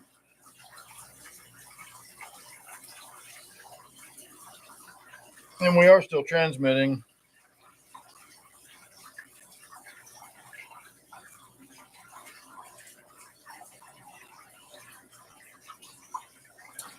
All right, somebody can go ahead and stop sign me if they want.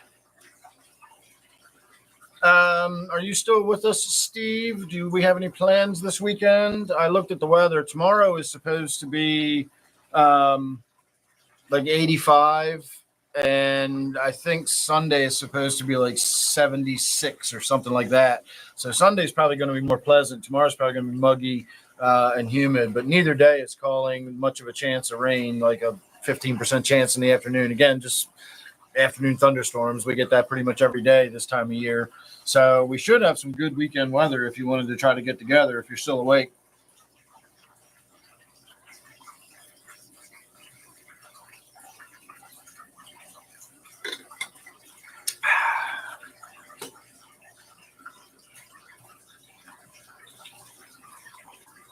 Oh, you are still awake.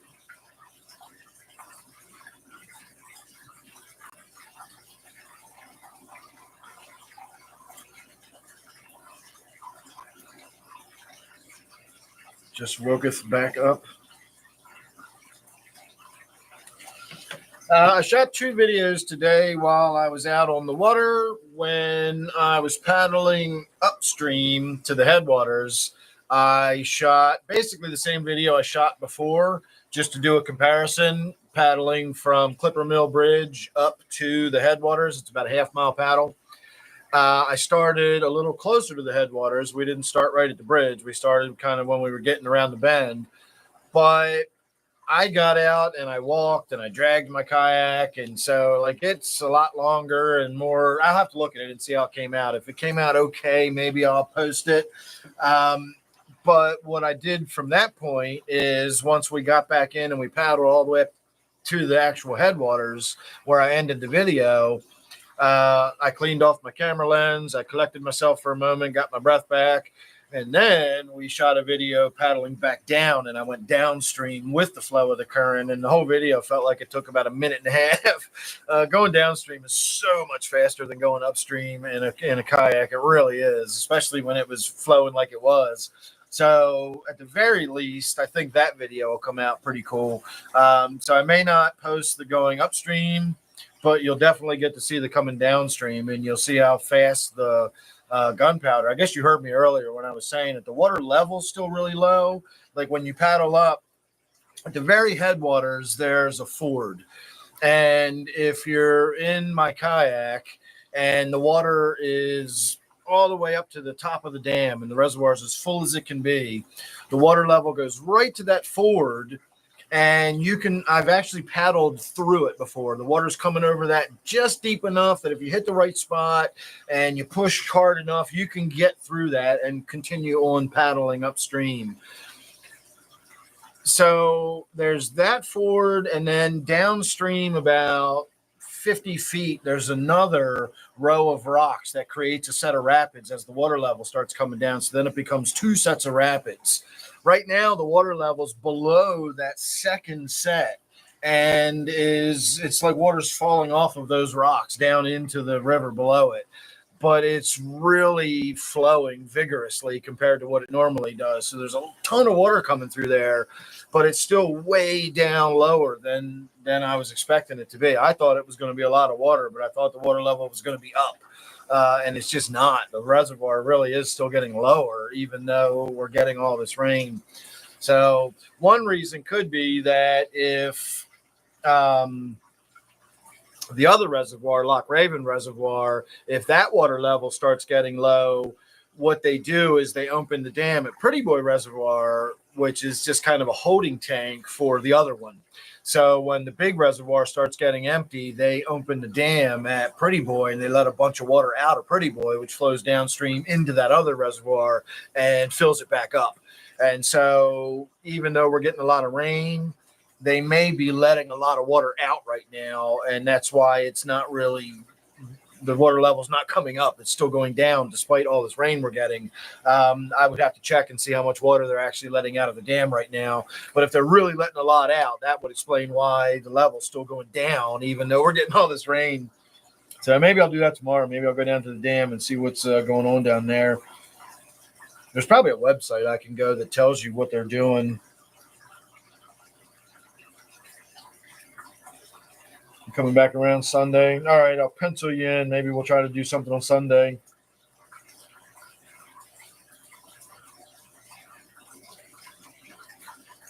I don't fish for trout in the Gunpowder River, but I do fish in the Gunpowder River occasionally, and I have caught trout in there, but it's not as if I'm specifically going in there for the trout. There's all kinds of fish in there, and it depends on where you are. You might catch bass, you might catch fall fish or sunfish, but you also might catch trout depending on where you are.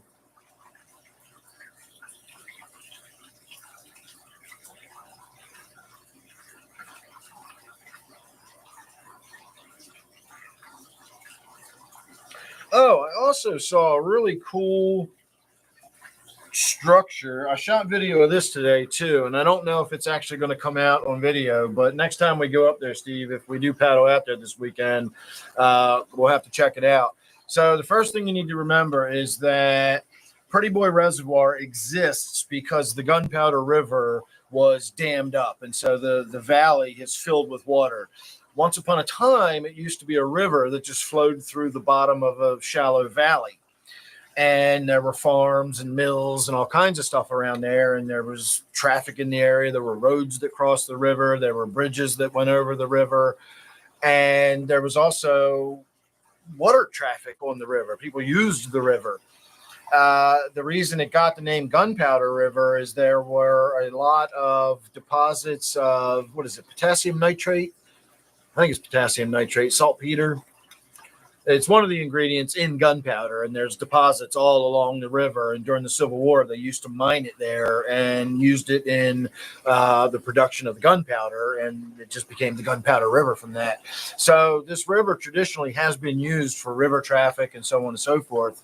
And so the other day, as I was paddling up towards the headwaters, there's this area where a road comes down. It's an old cart road. It's just a grassy, grass, sort of like a greenway now. People walk their dogs down there, but it's an old cart road that came down and it just stops at the water's edge.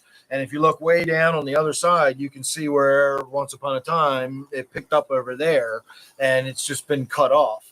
So just a little beyond that, there's this place that I was looking at as I was paddling past that's just got this low cutout flat area. I was looking for a place to park my kayak and just, hang out for a few minutes and take a break. And this looks like it's a landing. It looks like it's made for a small craft landing area. And I kind of looked around. There's no real road that comes to it or anything. It's just sort of a landing area by itself.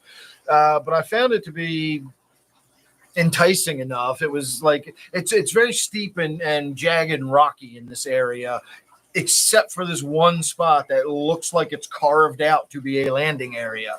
So as I made my way over to it, I actually went up. I almost hit a bunch of rocks that were really right under the water surface. It was right there. It was shallow. I had to actually go out and around. And when I went out and around, what I realized is right along the shoreline, there's a cutout in the rocks. It goes out at about 90 degrees. It's cut off. It's really deep, right in that little 90-degree area up against the shoreline. But then the rocks are out in front of it, and they go all the way out into where the main channel of the river used to be. And I think what that was a river landing. I think that was designed to push the river out and around, but it was still deep enough that the small craft, that it would have to be small craft that would go that far up the river, still had a landing area, or possibly it was, stuff that they moved very locally, like across the river on a raft or something like that, or a ferry. And this was the landing area for the ferry. But it looks so man-made, and it's so deep right by the shoreline, and then has this sort of sheltering mound of rocks around it that is clearly stacked and cut at 90 degrees. It's something. I don't know if it was a river landing, but it's man-made. It was something there. And I don't know what else it would be. It's just that's exactly what it looks like it was made to do, is bring small craft in there, with enough draft that they'd still be able to sit in the deeper water right at the shoreline, but they'd be sheltered from the flow and the current of the river. So we'll have to take a look at that if we get back out there this weekend. It was kind of interesting. I shot video of it, but it was on my head cam, and I'm looking around at the stuff I'm talking about, and so I've got polarized glasses on. I can see everything. My camera's not polarized, so I don't know if there's glare on the water. I don't know what you can and can't see. I haven't reviewed the video yet, so I don't know how it came out, but it was pretty neat.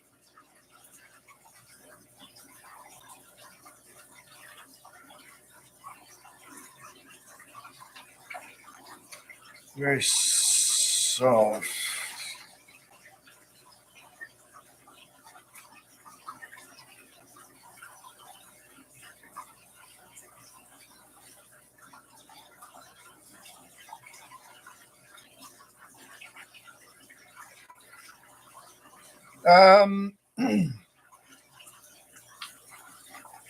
Saltpeter Creek is the largest tributary. That's interesting.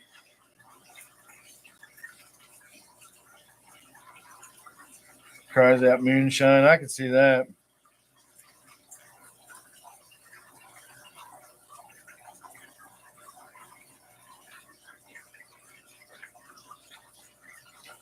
All right.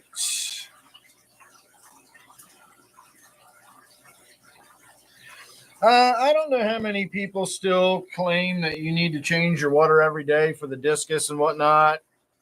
It's probably not as many as it used to be, but I'm sure there's still people out there that argue that you need to change your water, at least once every couple of days or whatever. I joke about people doing water changes for, 600% a day, or, you got to do 4 water changes a day to keep your discus. I don't. I just keep them like normal fish, and they do fine. I'm actually hitting on this just to warm it up because I can't get the lid open. My goo is really gooey, and it's actually stuck my bowl closed.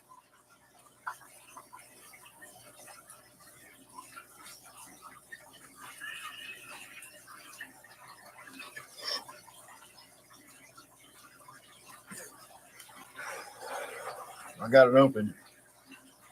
No, you can't see what's in there. I'm still working on it. If you go back to the beginning of the live stream, you'll see what I started with, and it's still got that much in there. I still got green in there. Well, it doesn't look quite green anymore, but you can see it's I still have unburnt weed in there after all this time. I've been hitting on this for almost 2 hours now, and I haven't been gentle. Soak it in hash oil. Man, you really, really extend the life of a bowl.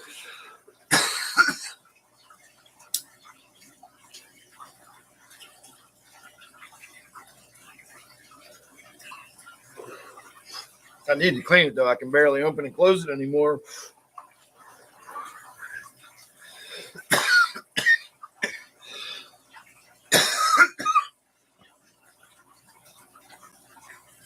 I do still take my CBD.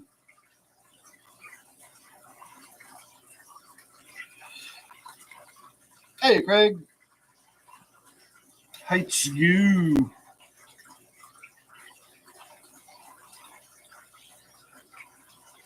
I think glow-in-the-dark jumpy bugs is a totally good way to spend your allowance.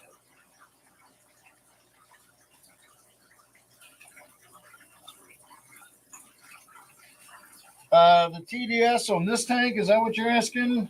I don't know. It's probably around 400 and something. 425, I would guess.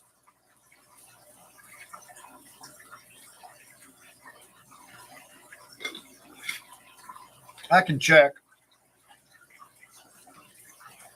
Honestly, though, it doesn't really matter.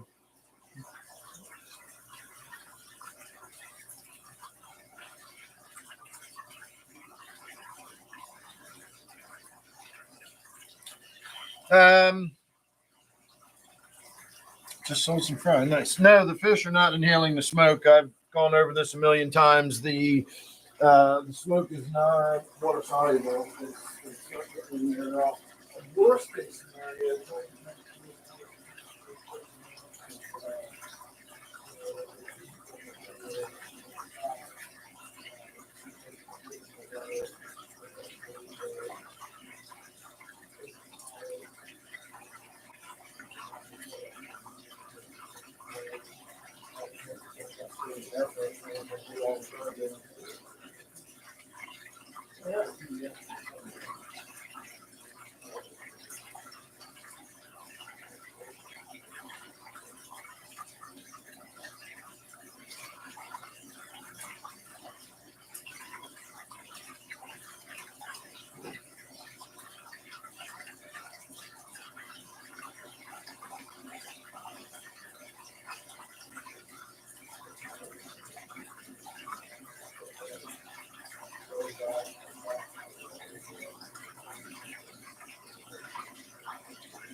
So what the fuck is this? Does anybody know what an ORP meter is? It's a nice looking little doohickey of a meter, but I don't ever recall seeing this in my life. It's brand new. Clearly it's brand new. It's got a little screwdriver to calibrate it. And it's got some instructions apparently.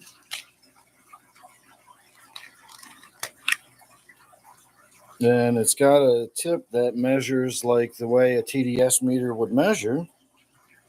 Let's see if we can turn this on and see what it looks like. Of course, with my eyeballs, I can't see which one is the on switch.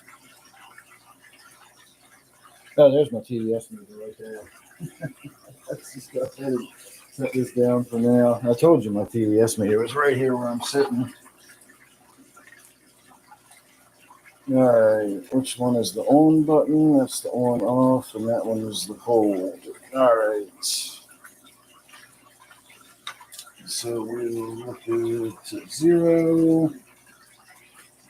Give it a few swirls. Let it sit there for a minute. Remember, what did I say? 425.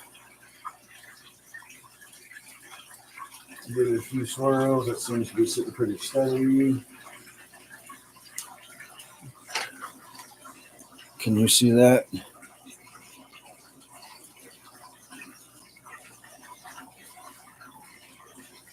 I don't know how well that's coming out or not. I think you can see it. It says 458. I don't know if you can see that or not.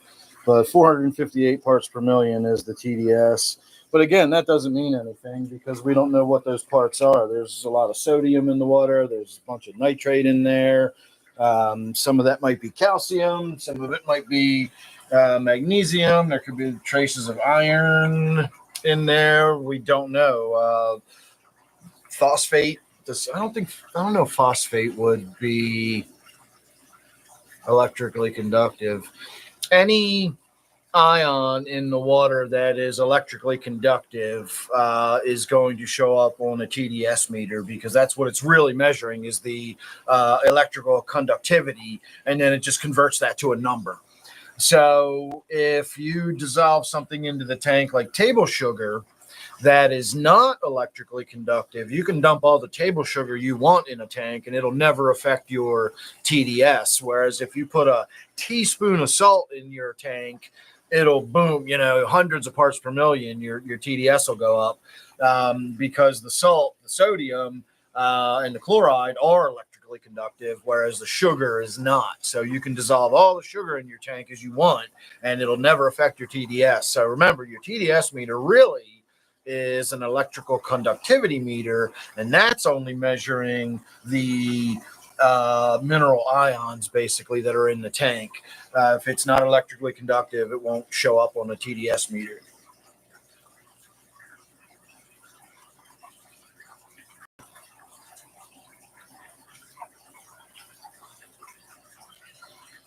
All right.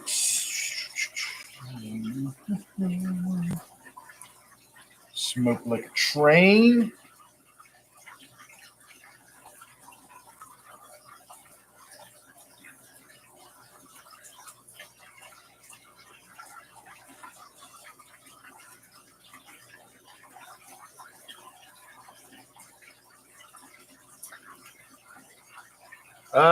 Looks like my mic is still on.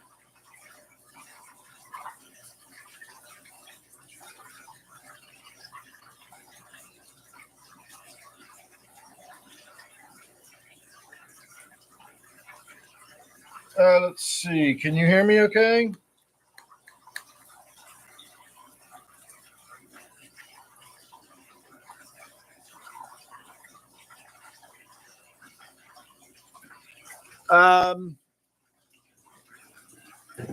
Get over here in the final positions anyway if my mic is dying.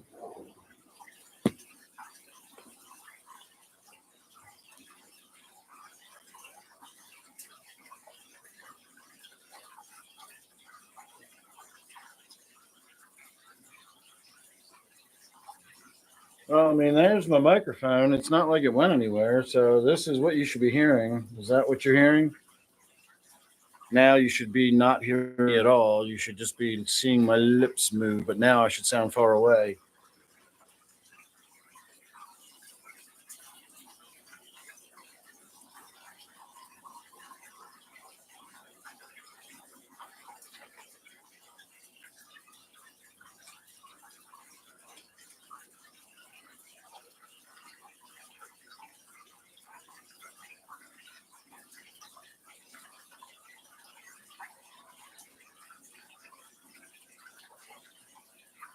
All right, I got somebody saying the mic on my shirt's not working, and then somebody else is saying it's perfect. So I don't know which one is which there. I'm going to start winding down anyway and wrap it up.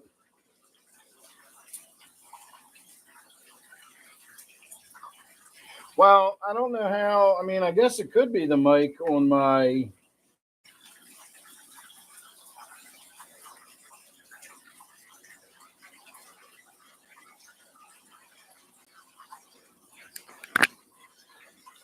Now you should be hearing me on the mic that's on the camera. I just unplugged my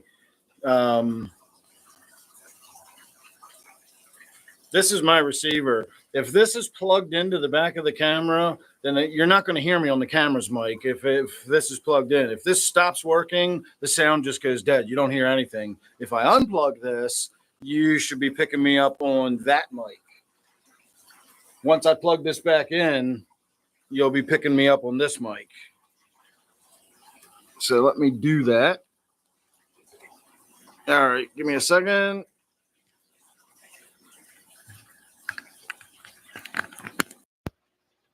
All right, now you should be back on this mic. And I hit the record mode, so now I'm actually recording my audio. So if I lose the track, I'll have a recorded version saved on my microphone. I'm going to have to figure out how to delete that now because I don't want a saved version on my microphone.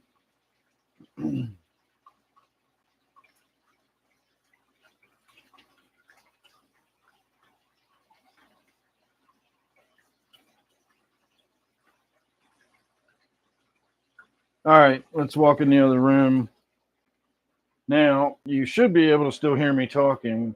And if I was on the mic on the camera itself or my laptop, there's no possible way you'd be hearing my voice at this point.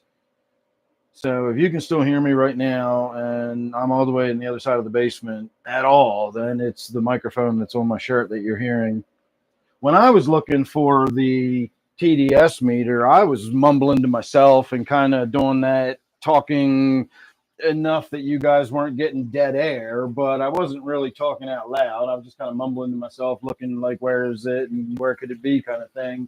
So maybe that's why I sounded quiet. I wasn't really speaking for the sake of, normally I speak like I'm speaking from my diaphragm. I'm like speaking to an audience out in front of me in an auditorium. And so there's a difference. Yeah, the people have been saying the stream has been delayed all night. Remember, my internet was out for a couple of hours earlier this evening, and the power was off and on all evening. So it's entirely likely that they're still having issues with my local internet or something going on around here. We had really crazy storms and whatnot go through. All right, somebody I think that's a notification saying we got more storms. Yep, sure enough, rain possible overnight. My kayak is so full of water already. I'm just going to let it fill up. I'm not even going to worry about trying to get the water out of it.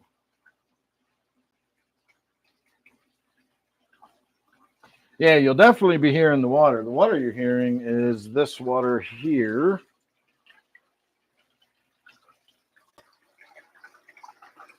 And it's quite loud. It bubbles and gurgles and splashes and runs all down through there. So if I can get the camera around, why don't I try walking around on the other side? So, I mean, it's splashing and bubbling all the way down through there. Oh, and even down here, we've got splashing and bubbling and gurgling and whatnot. So that's loud. I hear this up in my kitchen. It's like I hear running water in the house all the time. It sounds like there's a stream in the basement.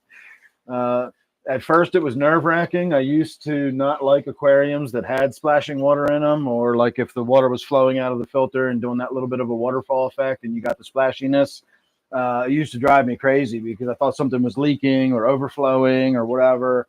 But over time, I've gotten used to it. Now, occasionally, the pitch will change and it'll sound different, and I'll come down to find out what's going on. And I'll see like the rock is slid and it's splashing differently or something, and it just sounds off, and I can tell that now. But we hear running water in the house all the time, unless you go all the way to the bedroom or in my office. I can't hear it anymore. But upstairs in the kitchen or in the living room or whatever, you hear what sounds like a stream in the basement. It's kind of nice.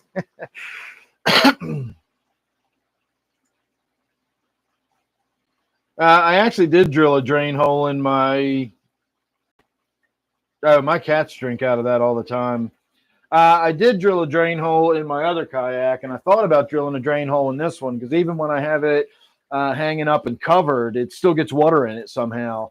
But right on the very edge on the side, I drilled a hole in the bottom, and I have a cork that goes in it or a plug that goes in it. Well, my old kayak, I used to. Steve has it now. But it's not low enough that when you're in it, it's like right there at the water line. If you really lean hard, you might get a little water that comes in. But mostly it just allowed it to drain when it got rainwater in it. I don't think I'm going to do that to my Pungo. I just have to bail it out every time. Tonight it's full of water because I got it off the water right as it was starting to rain, and I drove home in an absolute torrent. And when I got home, I said, "To hell with that! I ain't unpacking it right now. I'm just got inside." And we got more rain, and we got the power went out later, and thunderstorms, and but before the live stream started, I went outside. I had to get my weed out of the truck, and I wanted to check the kayak, and it's got like that much water. It's upright. It's not on its edge. It's sitting flat in the back of my truck, and it's got like that much water in it. It's just got like inches of standing water in the kayak. So God knows how much it's going to have tomorrow.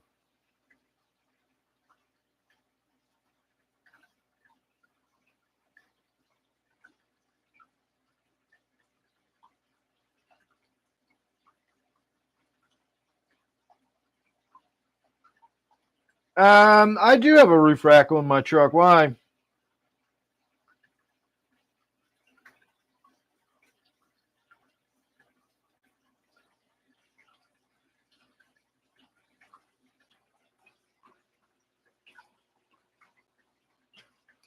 And most small boats, like fishing boats, have holes in the back of them. If you forget to put your drain plug in, you will regret it. I knew a guy one time that did that. Well, a lot of people forget to put their drain plugs in. But this dude left his drain plug out, and he went about 2 miles away from the boat launch, and he didn't notice when he pulled the boat off of the trailer and everything, because he was only at the boat launch for a few minutes, and of course the water coming in, the drain plug's only that big around, the drain hole's only that big around, so it takes a while for the water to start coming in. So once they got moving, once you're up to speed and you're moving, you're not going to have water coming in the drain plug as you're going across the water. But once they got where they were going and they stopped and they started fishing, they were just standing on the boat up front and fishing. And after about half an hour, they noticed the boat was sitting funny, and they looked, they were like, "What the hell is going on?" And like the whole back of the boat was like full of water, and the boat was sitting way down and everything. And that's when they realized that they forgot the drain plug, and the only thing they could do was get back to the boat launch. And so they had to actually motor back with a boat full of water, and they had the bilge pump on, and they were bailing it and everything to do it. But that's what happens if you forget to put the drain plug in.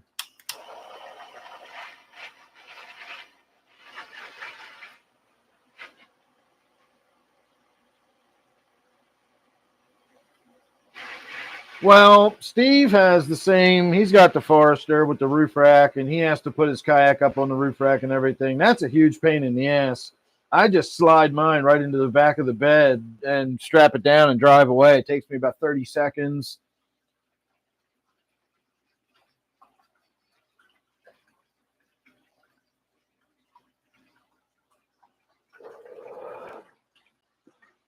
I have a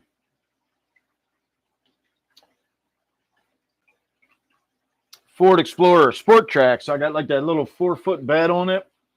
But what I have is a load extender. It sticks in my trailer hitch. It goes back 4 feet, and then it's got like a bar on it that sticks up at the same height as my bed. So all I do is back down to the water's edge. I lift my kayak up, and I only have to pull about a third of it up onto that bar. And once I can teeter it, and get the pivot point, then it just slides right across the piece of metal. I slide it right up into the back of the truck, throw a strap across the back on the bar, so it can't slide in or out or move or go anywhere, and it's locked into place, and I drive home. It's that easy. So I don't have to lift the kayak. I don't have to put it up over my head. I watch Steve do it, and not only does he have to put the kayak up over his head, it's dripping water on him and all that dumb shit. But he has to empty all his gear out of it. He has to like pretty much strip the kayak down every time to put it up. I don't. I leave all my shit in it. before I leave the house, I put my seat cushion, my camera, my batteries, my coffee. Like I load all that shit up in the kayak. So when I leave, all I do is just slide it out the back of the truck into the water, and my kayak's ready to go. I don't have to like carry all that shit from the truck. It's already in the kayak.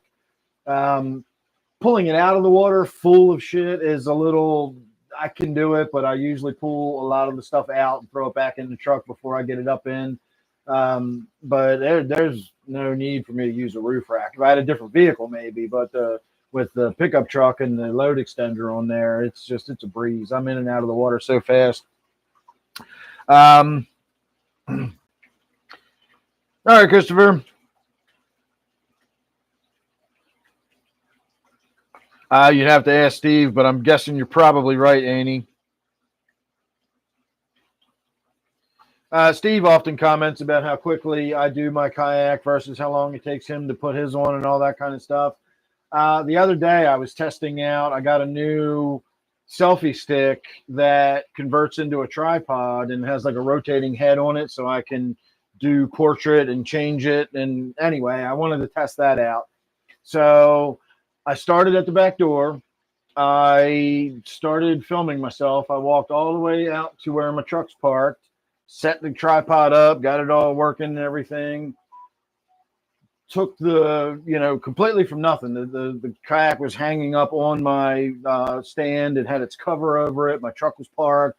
The load extender was not on the truck or anything. So I had to put the load extender on the truck. I had to take my spray equipment out of the truck.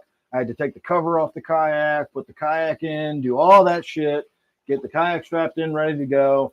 Then pick up the tripod, break it down, turn it back into a selfie stick. I walked all the way back around and got back to the house.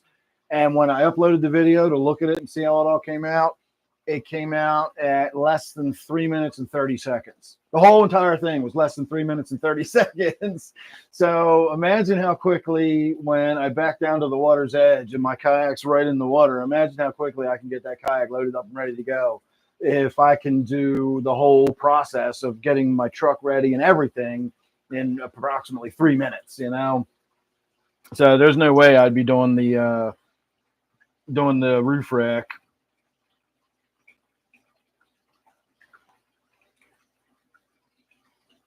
The 3.6R.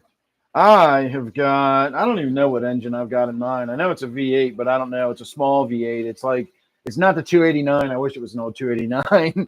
But it's like a 4.2 or 4.4 or 4.3, something like that. It's a small V8, but I do have a V8.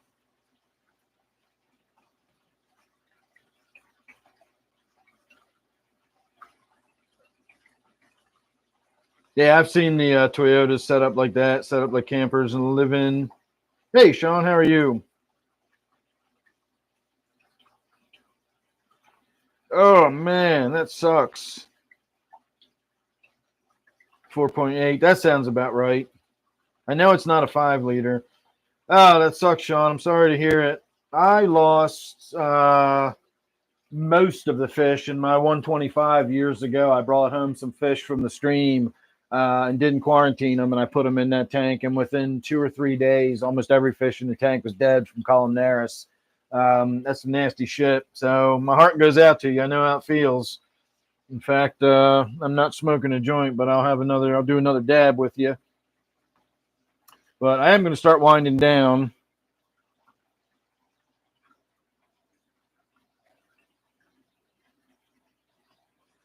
Well, vent away. And again, I'll go ahead and have a smoke with you, except I'm going to do a dab.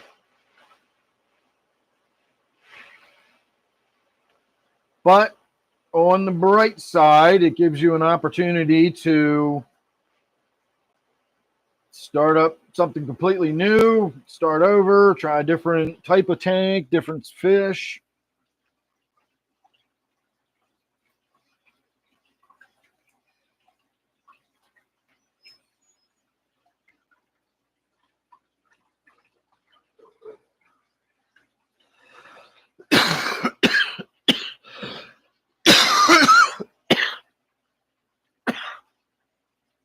All right, there you go. I'm going to call that my final dab for tonight. I'll put this stuff away. Actually, we're going to leave the bowl here in case I take another puff off of that. but I will put this away. Oh, I wonder if this is the stuff I made. I think this is the stuff I made. I don't know if you were here earlier. You heard me saying I made a batch differently. I made it by grinding it this time. I think this is the batch I made by grinding it. See how it looks sort of different? It looks almost like has like a creamy sort of consistency to it. If that makes sense. It's still sticky and gooey, but it looks like it's got a creamy consistency to it. I think this is what I made. I'm pretty sure that's what I made. So that would be the Purple Kush. So what I've been smoking on tonight, doing dabs with tonight, your guess is as good as mine.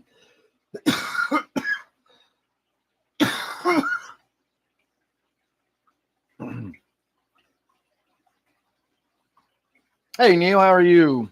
Coming in really late. I'm actually getting ready to wind down. Yeah, using wild caught mosquito fish or wild caught any kind of fish and just throwing them in your aquarium is never a good idea. I learned that the hard way, as have you. It's a bummer, especially for something like that. I was actually trying to bring home like a bunch of minnows or something and add them to the tank. I had a couple of sunfish. I had a sunfish in that tank. I had another fish that I think was a different type of sunfish. One of my viewers from Florida had sent me several fish. So Flo, my spotted tilapia that is still in there, she was in there. The big pleco that is in there was in there. And there was one other fish that is now no longer with us, but it survived the columnaris. Every other fish in that tank, and there was like 30 of them. It was a bunch of minnows. And again, I had a bluegill in there. All of them just completely wiped out in days. They just destroyed that tank. So now when I bring minnows home, whether I'm going to put them in a tank or use them as feeders or whatever, they go in a quarantine tank for about 6 weeks. And as long as everybody still looks good after 6 weeks and I don't see any weird growth and then no mass die-offs, then they are all right. You want to come get on video and say hi to everybody? Come here. Come here. Squeaker saying hi to everybody. Yeah.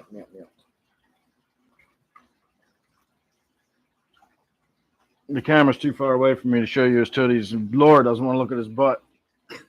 So you guys don't get to see his tooties tonight. Oh, he stinks. He smells like a wet cat. Yep.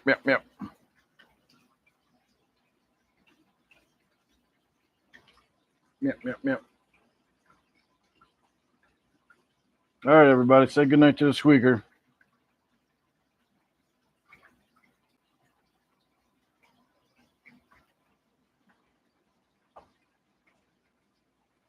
Yep. He really does smell like a wet cat. He's been outside all night. He is wet. All right. Come on. There you go. All right. That was Squeaker, everybody. He probably would drink diesel if I gave him the opportunity.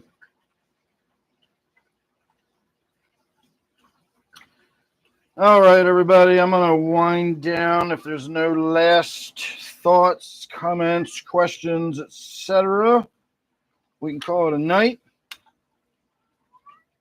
I'm going to keep working on this bowl, though.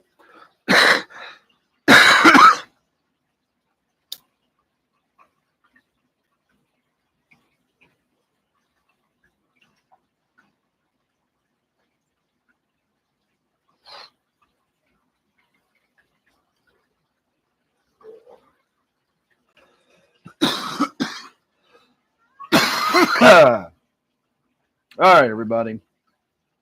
I don't see any last comments or thoughts or anything. So I will say good night. It's Friday night.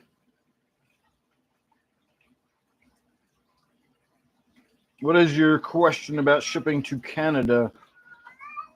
Let me go kick his ass up the steps. Go on. Yeah, see, he knew it was coming.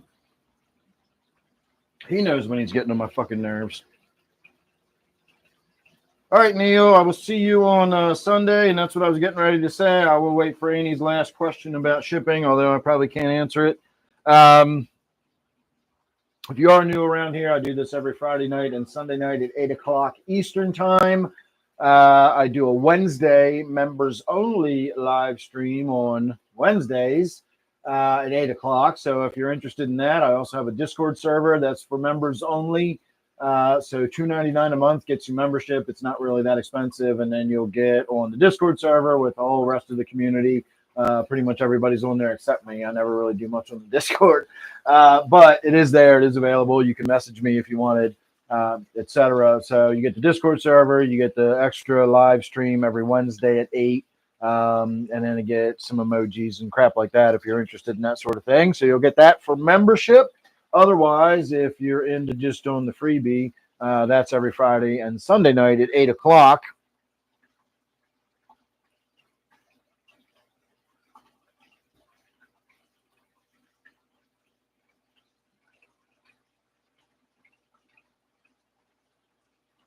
Janice is going to be on me about what now?